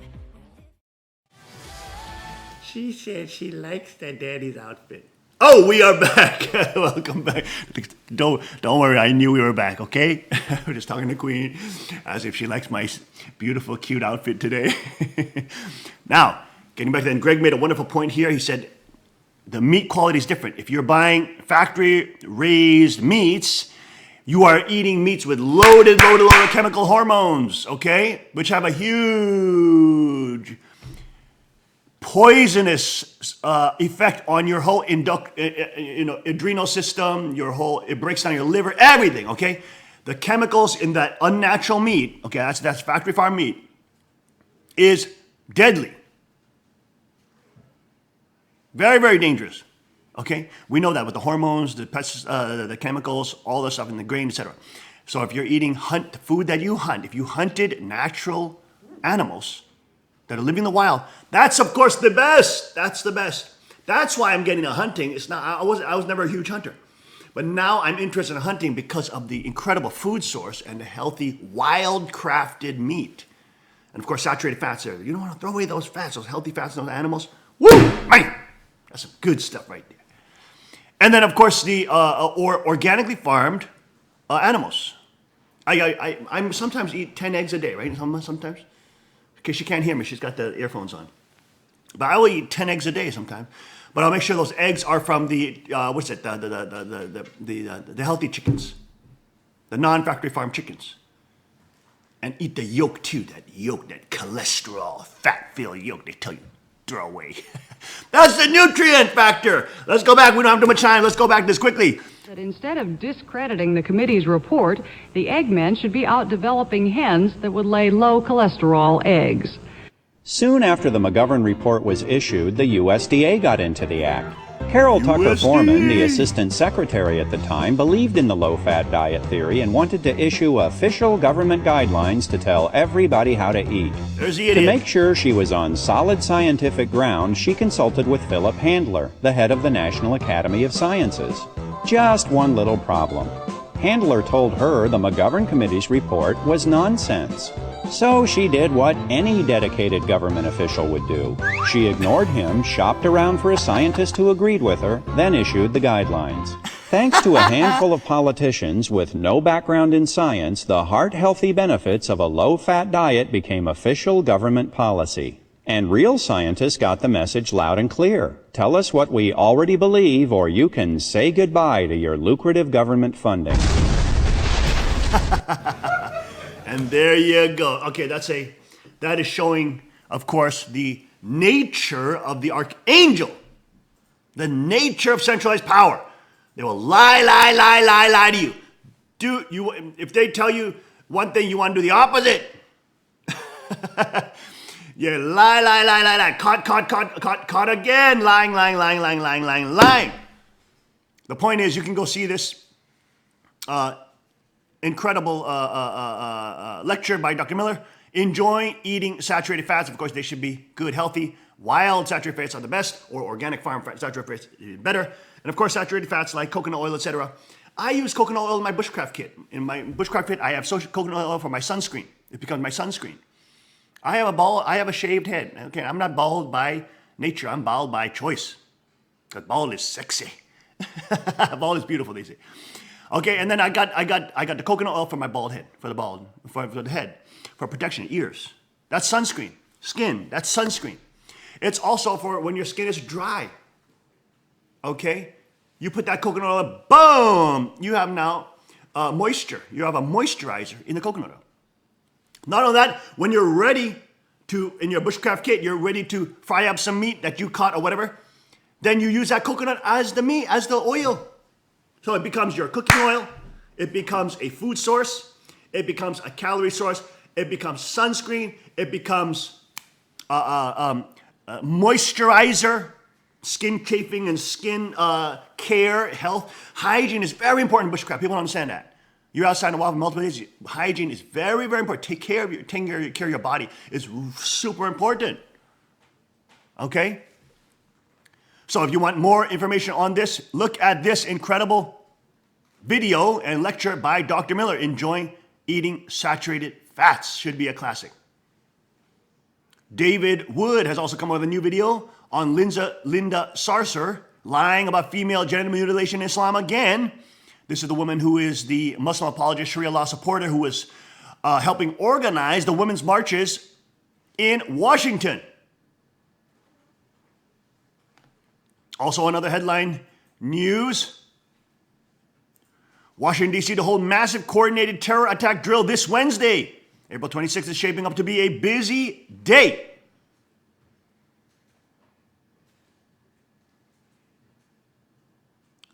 As reported Friday, that's when Operation Gotham Shield, an exercise involving FEMA, Homeland Security, and a myriad of law enforcement and military agencies will simulate a nuclear bomb blast over Manhattan, is set to conclude. Then, as we earlier said, April 26th is also when the entire Senate will be briefed by Donald Trump on North Korea, which is unusual. April 26th is also when the U.S. Carl Vinson is expected to finally arrive off the coast of the Korean Peninsula, and now Washington is holding nuclear drills. Exercises, they call them. Obama to receive $400,000 speaking fee at Cantor Fitzgerald conference. There he is, stealing more money. In call to Korea, Chinese leader urges restraint over Korea. And as rain eases in the west, cactuses shine brighter than ever. Despite reports, former Fox guest now claims she was never sexually harassed by Sean Hannity as they go on a shooting spree against the main anchors in the Fox News network. But of course, this woman who has claimed that she was harassed by Sean Hannity is now backtracking. O'Reilly goes public after Fox ouster. You're going to be shaken. I'm very confident that the truth will come out. There's a lot of stuff involved here, O'Reilly says.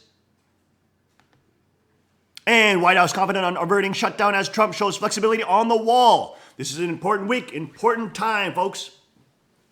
The archangel wants you to be weak, mentally, spiritually, to have no connection with Christ, no connection with your real supernatural power and your loving Father that gives you dominion over the earth. You understand? Why is it important to have a loving Father, the creator of the universe, and Jesus Christ? Why is it important to have Christ?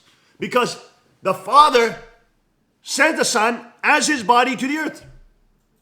That Son gives us salvation through him, connects us back to our Father, from which all things, all rights, all our dominion and power and authority comes from. Our rights that we have in the Chinese Constitution, the Kingdom of God Constitution, come from God, our Father.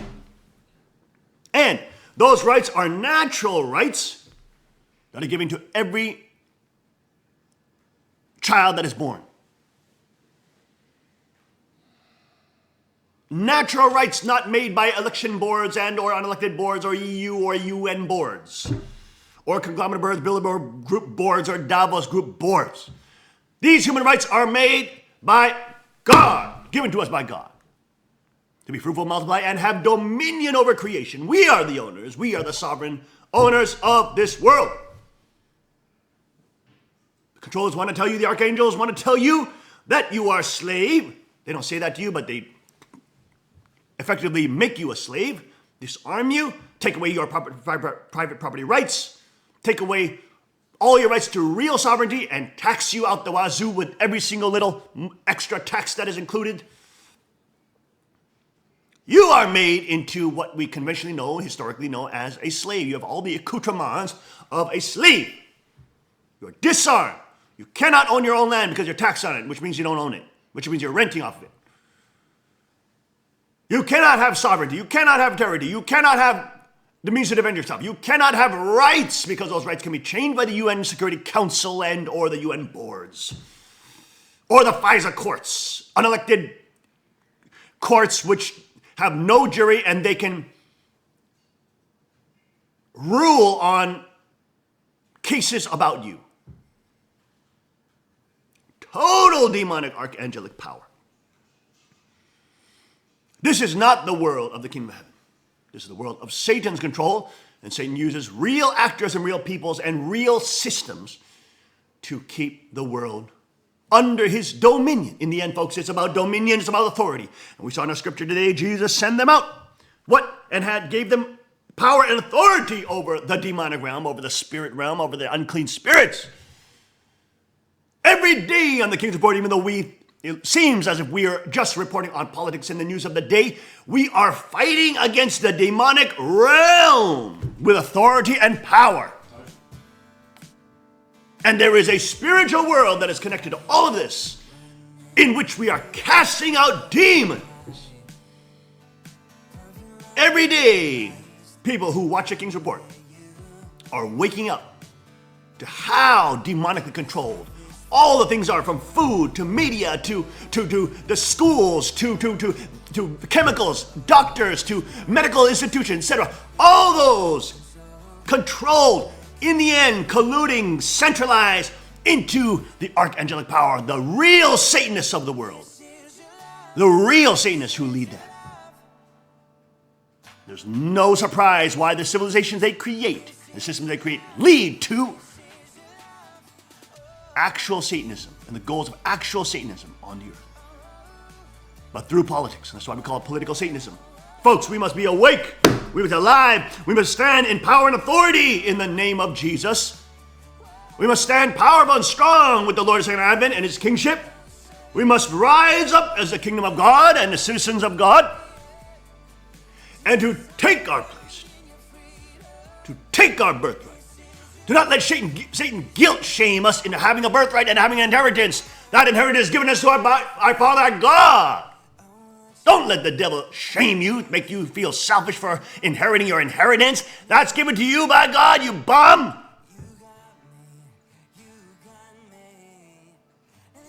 And it's when the people of God rise up and take back, reclaim their bodies, reclaim their health, reclaim their food, reclaim their sovereignty, reclaim their wealth, reclaim their assets, reclaim their defense, reclaim their rights, reclaim their nation, reclaim their world and of dominion, is when the people of God will wake up and the Chaniugo Constitution will have flowered upon this earth. Thank you for joining us today, this Tuesday, April 25th. I don't know where the time went, but it's April 25th, 2017. In 10 minutes, it's going to be April 26th, okay? That's how fast this time is going. Thank you for joining us today on the King's Report. We'll see you next time. That is, Tim will be leading tomorrow's King's Report, 5 a.m. sharp. I'll see you on tomorrow's Korean service in Korean. And we are hoping that you are realizing your true identity, realizing the whims and the wicked ways, the subversive ways of Satan and how he operates in reality on this earth. Stand up, be strong, be of good courage, and know who you are in Christ. God bless, Godspeed, and may his kingdom come. We'll see you next time on the King's Report.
into your eyes makes my heart come alive.